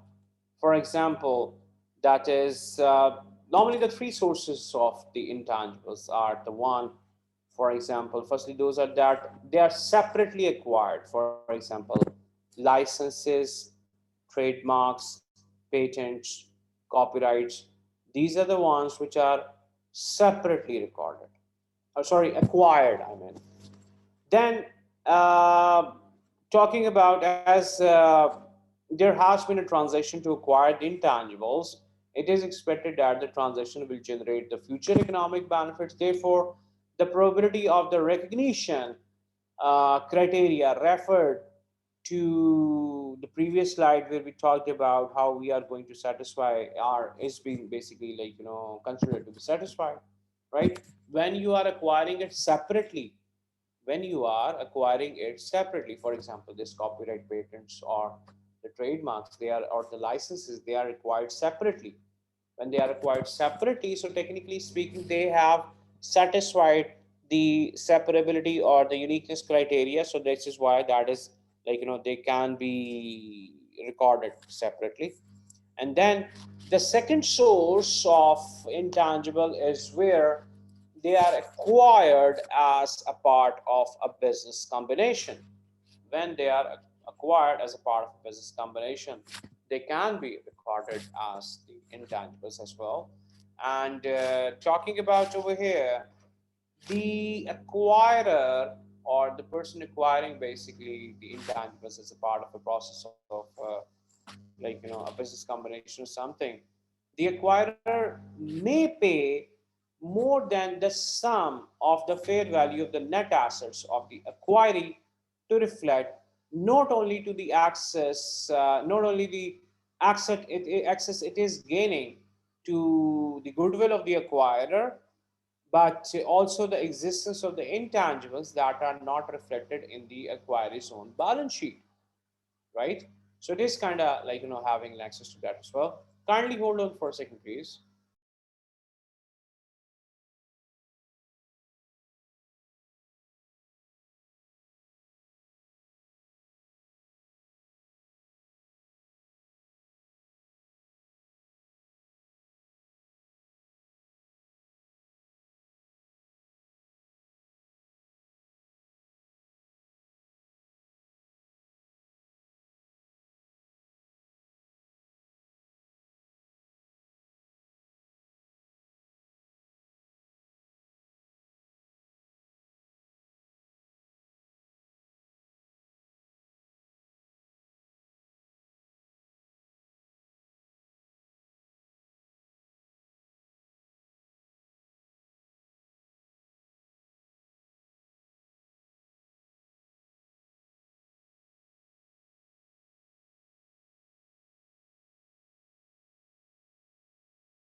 Okay, I'm back. So we were talking about the intangibles. Uh, we have the three scenarios or the three situations where we normally acquire them, and the first one is basically when they are acquired separately. So when they are acquired separately, the recognition criteria is met and they can be recorded up into the accounts. The second source is when they are acquired in a business combination, when the parent company, say in case the acquirer company is acquiring the subsidiary, and if it is paying the sum over and above the amount of the net assets, then technically the goodwill is also created along with that some other intangibles of the subsidiary, which were not recorded before because they were the integral part of the subsidiary itself, are now being going to be acquired by the parent, and then they can be reflected separately now in the consolidated accounts as well. So this can be the customer lists, this can be order backlogs, this can be customer relationships as well, and some non-compliance agreements or whatsoever. I mean, this can be the part of this as well.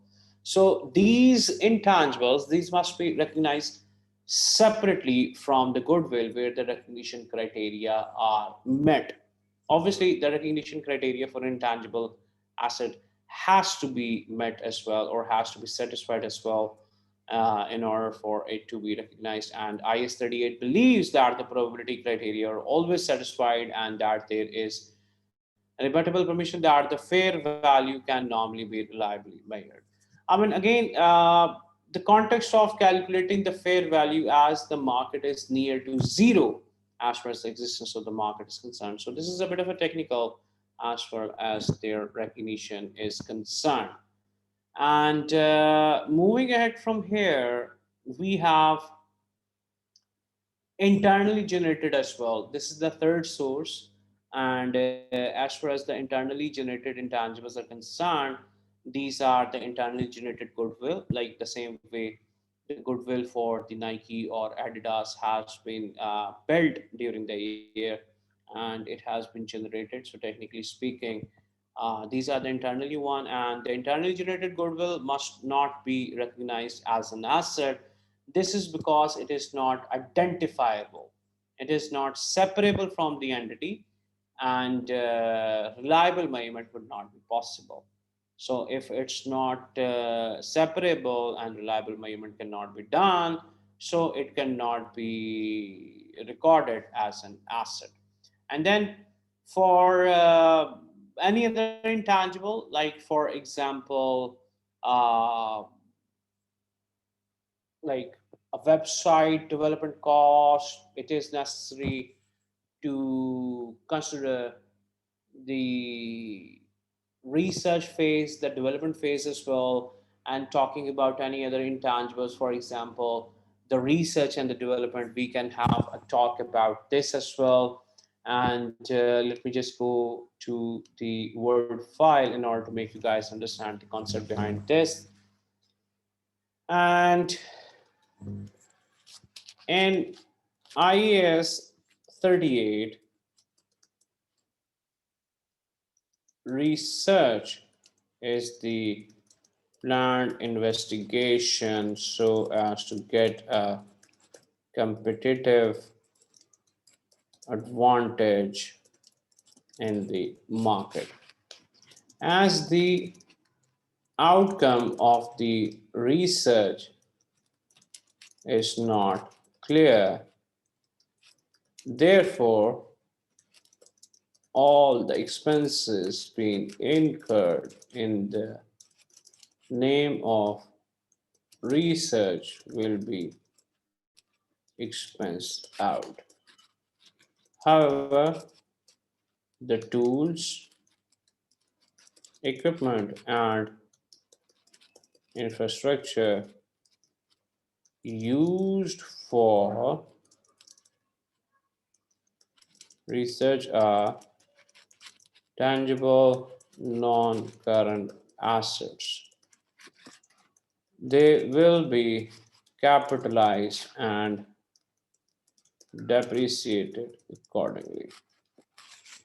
Then we have development.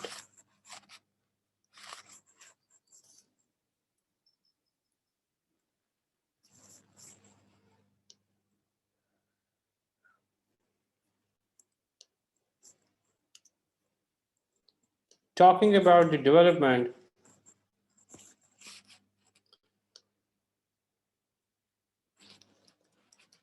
bringing the research into reality. The IAS 38 allows the development cost to be capitalized and then depreciated in income statement once the commercial production of the developed product starts. A concept to satisfy the matching concept. Development is basically bringing the research into the reality, basically. And IS 38 allows you to capitalize the development cost and then depreciate it to the income statement once the developed product is commercially being manufactured and all, in order to satisfy the matching concept where we are supposed to match the cost of the relevant product with its the selling price and all. The concept is the into the development phase, basically we are only incurring the cost, we are not generating any revenue or whatsoever. So what happens, basically our costs are really very high or they are extra high, and because of which if we keep on charging the cost to the income statement, what will happen, our profits are going to be really very down, and we will report a very low profit for the years in which we are doing that development. And then when we are basically after the development phase, when we start commercially producing and manufacturing the product and then we start selling, our profits are really going to be high as well, because the development phase has already been charged and now there is no extra cost or proper actual high cost to be charged in the income statement. So technically speaking, now profits are going up in the air. So that is why, to keep the things in balance, the standard allows you to capitalize the development cost till the commercial production of the product doesn't start. And once the commercial production starts, the standard says that you have to amortize this development cost over the life cycle of the product, right? We have read about the life cycle, now the initial stage, then the introduction, then the growth, then we have the maturity, then we have the declining, and then we have the saturation, basically. So the standard allows you to capitalize the development cost, but a certain criteria has to be met in full in order for development cost to be recognized as an asset, and that is sector, that is separate project, expenditure identifiable and measured reliably, commercially viable, technically feasible, overall profitable, and resources available to complete.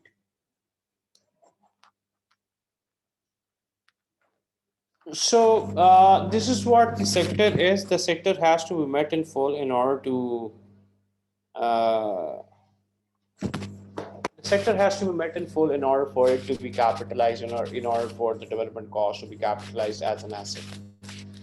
Separate project means it should be a separate project. It should not be a development of a part of an existing project or something, and it should be totally new, and it should not be an extension or the development of some existing project or something, right? It's totally should be a new development phase after a new research has been taken place. Done. Then we have the expenditure identifiable and measure reliably. Obviously speaking, if you don't know that how much of the development cost you are going to incur, how much of the expense you are going to incur on a product or something, then what are you going to capitalize? So you have to be identifiable. You should be able to reliably calculate that what cost you are going to incur. Then we have commercially viable. Commercially viable means that how your product is uh, gonna succeed as far as the commercial viability of the product is concerned. How you are going to market your product, or how your product will reach the customers, or how your products will be used by the customers and all. So it has to be commercially viable. Then technically feasible. Technically feasible means, I mean, you have seen so many companies coming up with the prototypes and all, coming up with the idea, the concept cars or something, or the concept gadgets or something. But those are the concepts. We have to see that if we are developing a product or something, then how it is going to be technically feasible.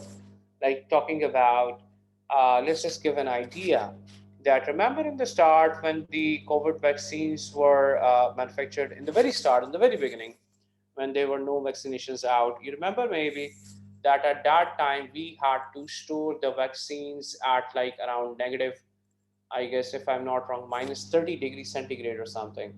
At that time, it was the requirement to store the vaccination at that temperature. Only at that temperature it was effective. Otherwise, if the temperature was reduced or something, if not minus 30, then it was something in the minus, but it was a very cold temperature basically. It had to be stored in very cold temperature and all. Otherwise, the effectiveness of the vaccination was gone, and it was no more effective if the temperature was not controlled or the temperature was not maintained. So at that time, the companies, developing the vaccines, they did happen to develop the vaccines and all, but at that time, this was a technical issue, and there was a technical issue overall speaking, that even, let's just say, in the labs, you can ensure to maintain the temperature. During transportation, you can somehow, some way ensure to maintain the temperatures. But after that, giving it to the countries where it they don't have some hi-fi technology or something, where they don't have the resources to have or to maintain the temperature and all, then what can be the case, or what can be done in that case, or what should be done in that case? I mean, technically speaking, for those company or for those countries, those vaccinations were kind of useless, right? This is what I'm just trying to explain, the part of the technically feasible thinking. I'm just trying to explain you the part of technically feasible thinking. Done. So the product, when you launch it in the market, or when you plan to launch it in the market, when it's into the development phase or something, you have to ensure, or you have to make sure that the product is technically feasible as well. Then comes the overall profitable, that the product you are developing will be eventually profitable for you as well. Eventually, it will lead to a profit as well, because the products not leading to the profit are useless to develop and all. Technically speaking, I mean, if you are unable to get a profit from a product or something, then there is no point of developing it as well at the very first place. So this is what the point again. It is logically speaking, it is also very uh, crucial as well, that the product that you are planning to develop and all, it has to be, what do I say, as it has to be something overall profitable as well.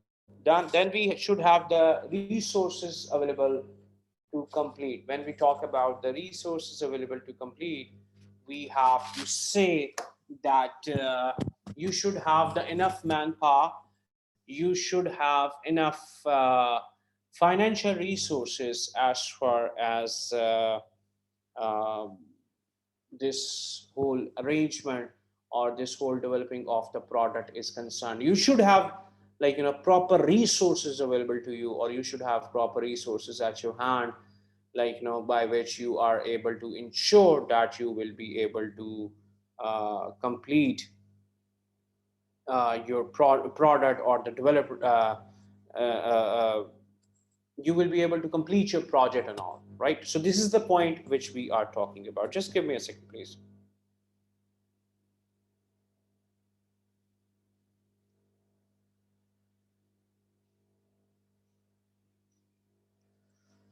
Okay, then moving back to our PowerPoint, let's just go back. Okay, so this is what technically feasible intention to use and sell, ability to sell. This is what the research phase we have to expand. So this is something we have straight away talked about. Now, moving ahead from here, as far as the amortization is concerned, intangible assets with a finite life, amortized over useful life. And as far as the intangible assets with an indefinite life, do not amortize but perform annual impairment test. For the assets or for the intangible assets which do not have a finite life, which have an infinite life or something, we have to check them for the impairment. And we check for the annual impairment of them, and we don't amortize them. And technically speaking, the assets within a finite life, we obviously amortize them over their useful life. Then this is what the concept is.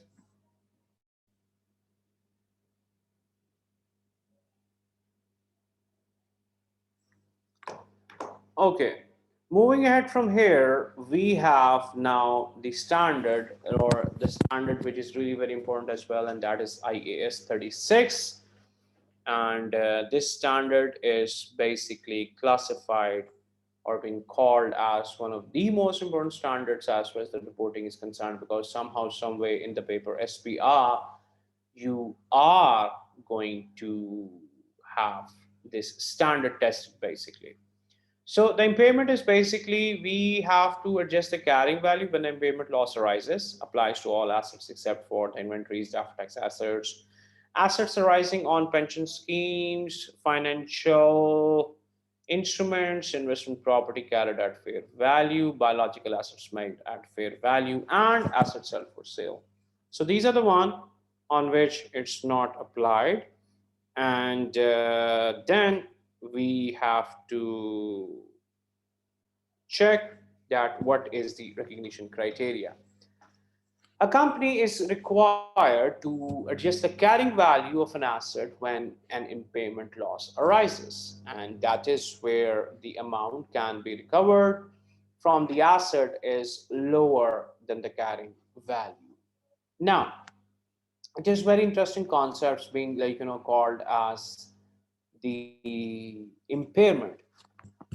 Impairment is when the carrying value of an asset exceeds its a recoverable amount, or when we are expecting to recover an amount from an asset and the carrying value is now higher than that value, it is called as an impairment. For the sake of the explanation, now you have to understand 2 points. One, assets carrying value. I mean, regardless of the fact, we charge the depreciation into the accounts and then we calculate the carrying value and all. Let's just keep this formula at a side and let's just look at any of the balance sheets or the statement of financial position where any asset is written and any amount is written in front of that particular asset.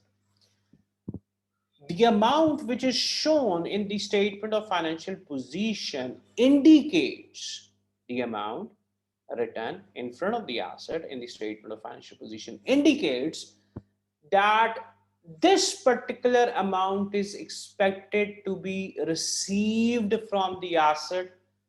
This particular amount is expected to be earned from the asset, or this particular amount is expected to be gained from the asset. I mean, whatever amount we write in front of the asset, what are we giving the idea to the user? We are giving the idea to the user that hello, we will be recovering this amount from this asset. For example, if a land is reported at 100,000 in the accounts, it means that we will be getting the economic benefit of 100,000 from this land. right? This is what the concept of writing a value in front of an asset in the balance sheet is basically. That you are giving an idea, you are giving a report to the user of the financial statement that somehow, some way you will be recovering 100,000 in economic benefit, in monetary value from the land. Done. Now, if you recover extra, it's fine. There is no issue, right? But if this carrying value is now higher than the expected recoverable value, that is, you reported the land at 100,000, but due to some reason whatsoever, let's just talk about that later reason. I mean, whatever the reason is, we'll talk about that later. But for now, due to whatsoever reason, the amount which you can now recover from your land is only 80 or 90,000. It means you said that you will be recovering 100,000 from the asset, but now it is expected that you will be only recovering 80 to 90,000 from the asset. So it means you have incurred, you have suffered a loss of 10 to 20,000. So it means you have recovered a loss of 10 to 20,000. Done. So this loss, which is anticipated that you have incurred, you have to record it into the accounts onto the basis of the prudence concept. Prudence concept states that the asset should not be overstated. Similarly, the prudence concept states that the loss or expense should be recognized as soon as foreseen, but income should not be recognized until realized. So, when you reported a certain value in the statement of financial position by saying that it is expected that you are going to recover this much amount, but again, if you are unable to, or it is expected that you won't be able to recover this amount, then it is said to be an impairment, and then we have to record it. Why? Because the recoverable amount, by whatsoever the reason is, whatsoever, by whatsoever means, you are going to recover that 100,000 from the land, either by disposing it off, either by using it, or either by whatsoever the means. It's useless for now. I mean, we are going to talk about it later. The recoverable means how we recover the amounts. But the one thing which you have to understand for now is that the impairment is going to be there when the carrying value, the value that you have reported in front of the asset, is higher than the recoverable amount and the amount that you are expected to recover from the asset. Then this is going to be called as the impairment. Done. And talking about this impairment thingy, we can, like, simply say that, I mean,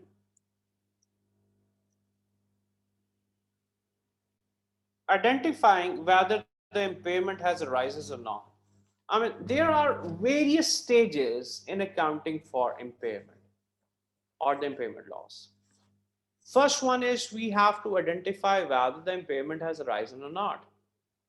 Number two is assessing the recoverable amount and then recording the write down. So this is a three-step approach towards recording of the impairment, and we have to follow this three-step approach towards accounting for the impairment overall. First thing first, that we have to identify if there is any impairment or not. Then if there is an indication that yes, there has been impairment, then we are going to assess the recoverable amount. Done. And then after assessing the recoverable amount, then we are going to decide, and then we are going to record down the return on value. This is what the approach is going to be.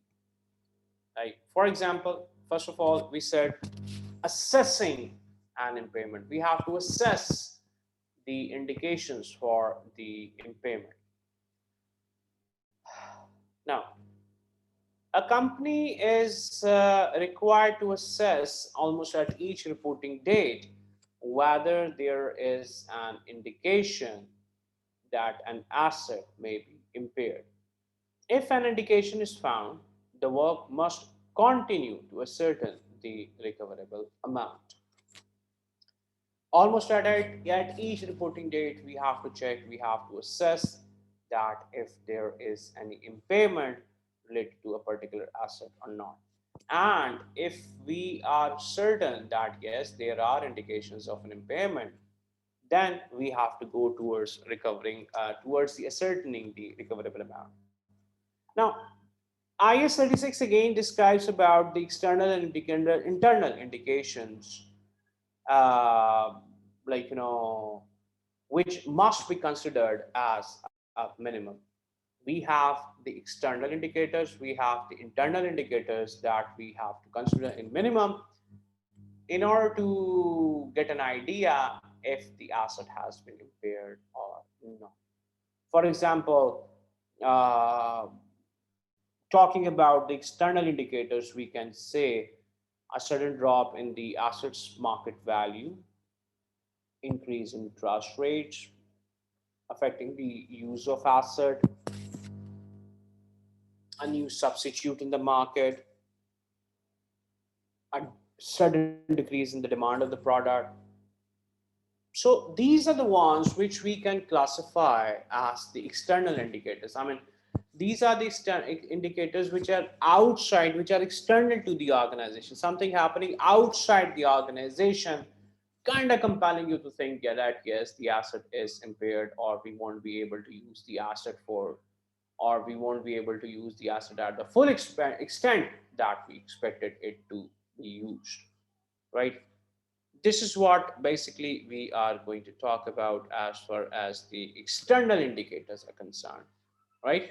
For example, interest rate increase ho jaye, matlab if the interest rate is increased, for example, if there is a drop in the demand of the product, for example, if there is a new substitute in the market or something, for example, if there is a low in the demand, or the demand of the product has suddenly fallen or something.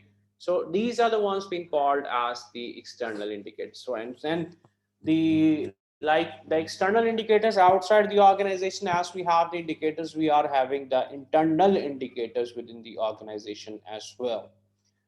And talking about the internal indicators, basically, we can say that there are certain internal indicators as well. For example, if there has been an accident in the factory because of which the asset is damaged, the management has decided to stop manufacturing or using the asset or the goods that were being manufacturing from that particular asset. We can say uh, the the closure plan. Basically, the management has decided to close down a specific division or something. We can say that labor is in scarce resource or something, and it is fully deployed onto a new product which is more profitable than this one. So the management has decided to divert all of the labor to some new product or something, so this product is left all alone. So these are the ones which are kind of into the internal indicators, and these are the ones which are hinting about the internal indicators, basically giving an idea about that there is a possibility that the asset might be impaired. Done. And talking about when we have identified that fine, these are the indicators, either external or internal, which are indicating that the asset is impaired. Then the point comes where we have to assess the recoverable amount. Recoverable amount is the amount where the carrying value exceeds the recoverable amount, right? And when we have to assess the recoverable amount, we have to take the lower amount of these. That is, one is the carrying value, one is the recoverable amount. And recoverable amount is the higher of fair value less cost of sale and value in use. Now, if an indication of impairment is identified, like be it the external, be it the internal, the entity must estimate the recoverable amount of an asset. And if the recoverable amount is lower than the carrying value, then the asset has suffered an impairment and must be written down, right? If the recoverable amount is lower than the carrying value, so it is going to be called as the impairment has occurred. So what is the recoverable amount of an asset? The recoverable amount of an asset is the higher of its fair value less cost to sell and its value in use. I mean, you are going to have two options with the assets. Either you are going to use it, either you are going to dispose it off. When you are planning to dispose it off, you might be incurring some disposal cost as well. So fair value less cost to sell is the disposal proceeds minus the disposal cost. Disposal proceeds minus the disposal cost. That is going to be called as the fair value less cost to sell. And then you have the value in use. Value in use is basically the net present value of the future cash inflows or the future cash flows from using the asset, right? Value in use is you are going to calculate the present value of the asset being used, then you are going to assess it and you are going to calculate it. Then this is what basically the recoverable amount is. And talking about again in detail, fair value less cost to sell is the amount that would be obtained from selling the asset less any disposal costs that would be incurred. In determining the fair value, the following sources should be included as well. That is the price in binding sale agreement between willing and unrelated parties, or the price at which someone is prepared to buy in an active market, or approximate value using the most recent price obtained in the market or other information. This is how you are going to calculate the fair value basically as far as for the sale is concerned. Then value in use is basically the net present value the future cash flows expected to be earned from using the asset in the business and ultimate disposal proceeds. Okay, moving ahead now we have an example over here. For example, the net book value of an asset is 300,000. New competitor entering market has reduced the expected future sales to 150, 150,000 over the next 3 years. Expected disposal proceeds at the end of year 3 is 25,000. Immediate disposal possible at 240,000, but we have to incur a shipping cost of 5,000. Market interest rate is 10%. Calculate impairment written down, if any. Now, in this illustration, we have a business that has a machine or that has an asset with a book value of 300,000. The entry of the new competitor in the market has severely damaged its sales. And as a result, the company believes that the future sales of the product in the 3 years are going to be 150, 150 only. And then after the 3 years, the asset is going to be scrapped for 25,000. For now, an offer has been received. Immediate disposal is possible at 240,000, but the company will have to pay a shipping cost of 5,000. And the market rate of interest is at 10,000. Now we have to talk about if any impairment or whatsoever has been incurred or not. Now, talking about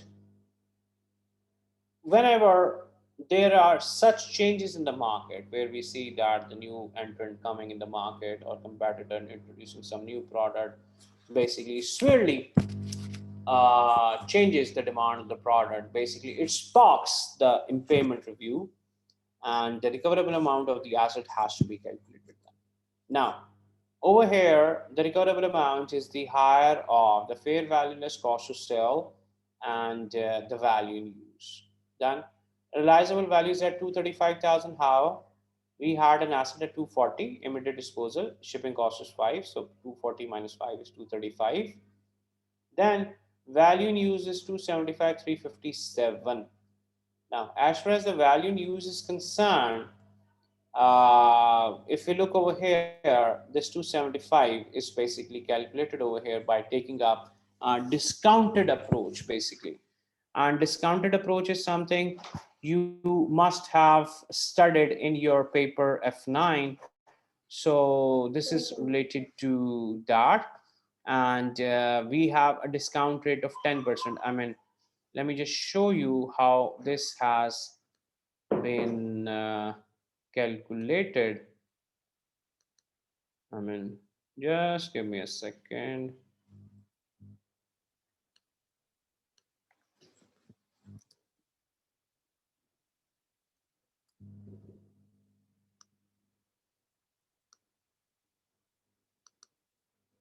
Okay, we have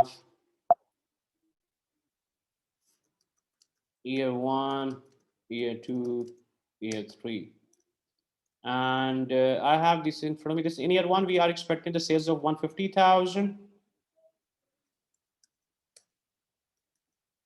100,000, and then 50,000. These are the sales. Here we go. Done. And in year three, disposal is expected at 25,000. So we are expecting total proceeds at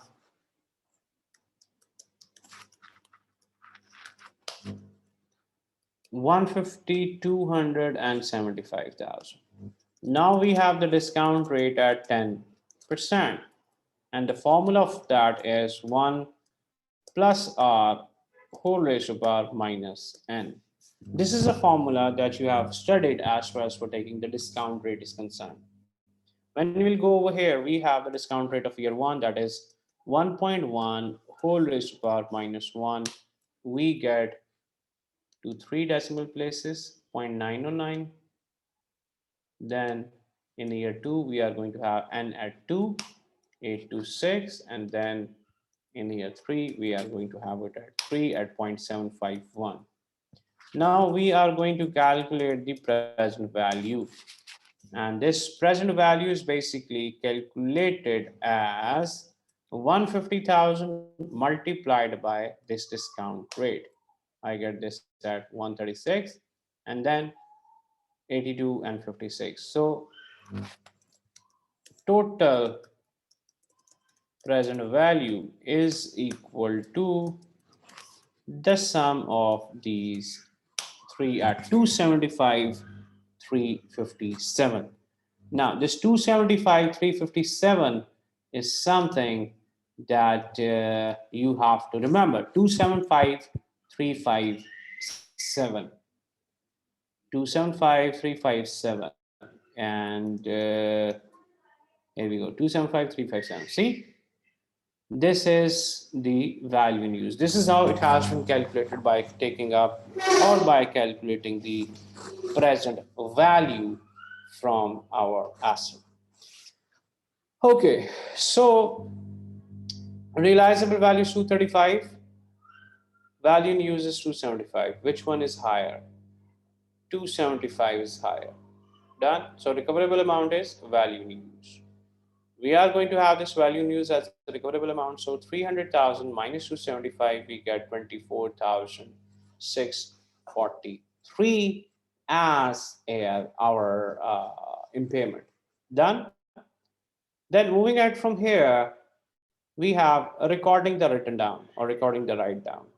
We are supposed to charge to income statement. We are supposed to charge the impairment loss to the income statement unless it reverses earlier revaluation where the revaluation reserve should be reversed first.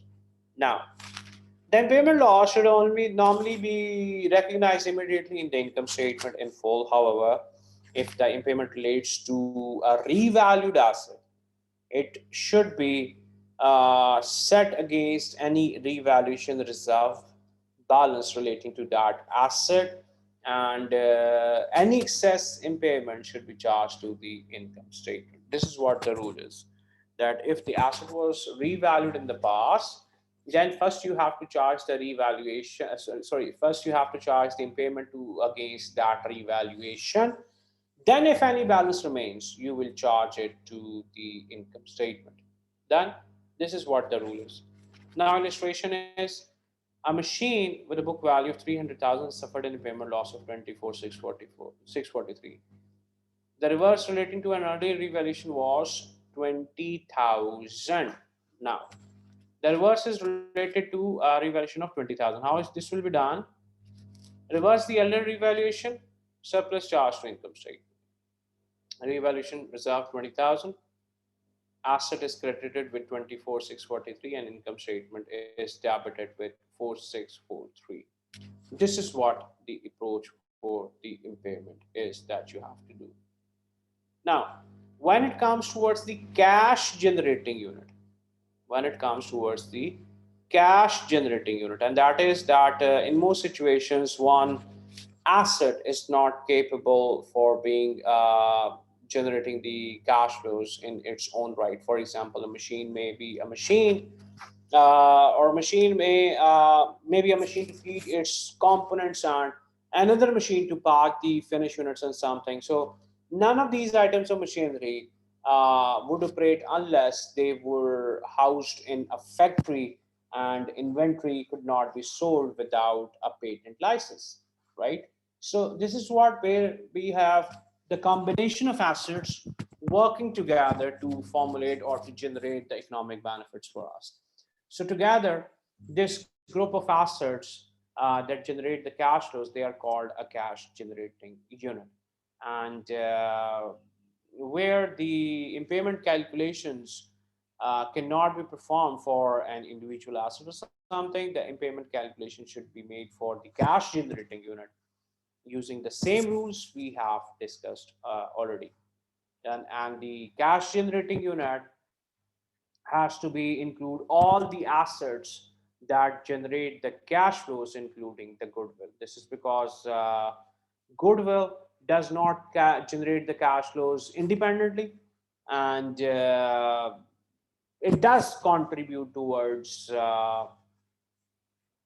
the manufacturing and the selling of the goods is concerned, because the business name itself basically, like, aids as far as the, like, the selling of the products is concerned.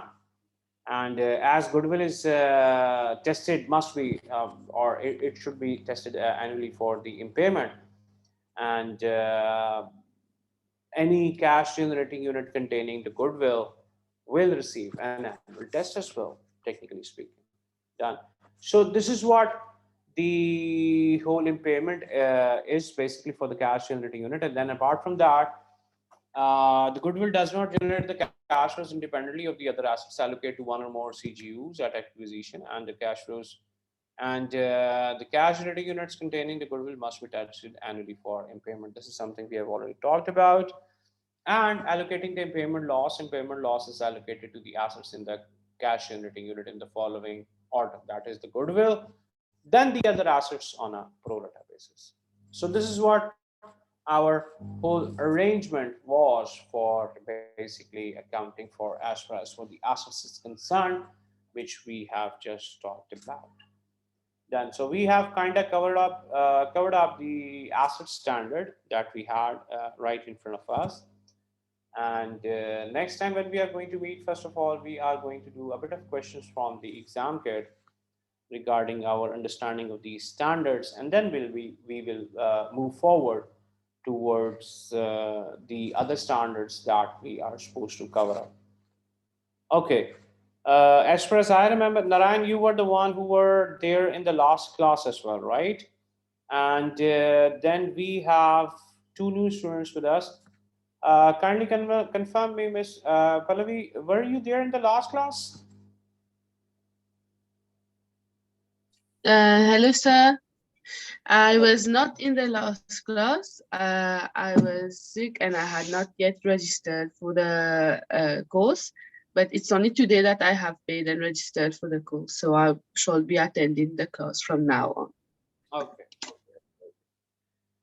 And Miss Asmi, are you? Yeah, I was here last week. Okay, you were here in the last class as well. Okay. So definitely for sure, I'll ask the coordinator to create the WhatsApp group as well, so that once the group is created, I may share my notes and stuff over there with you as well, along with the portal. A link will be shared as well because the Word files which I was creating while having a discussion with you as well will be shared as well, so that while going through the theory or the recorded lecture, when you repeat what you have learned today, you can easily access these things as well, and these are present right in front of you while studying. So I guess this is all from my side for today because I don't want to rush into the things very quickly. And once we start with the exam kit, then we are going to avail all of the time for our whole class and all. So take very good care of yourself. Enjoy the rest of the day, and hopefully you guys have a wonderful week ahead of you. So till we meet again, it's bye bye from my side. Take care. Bye.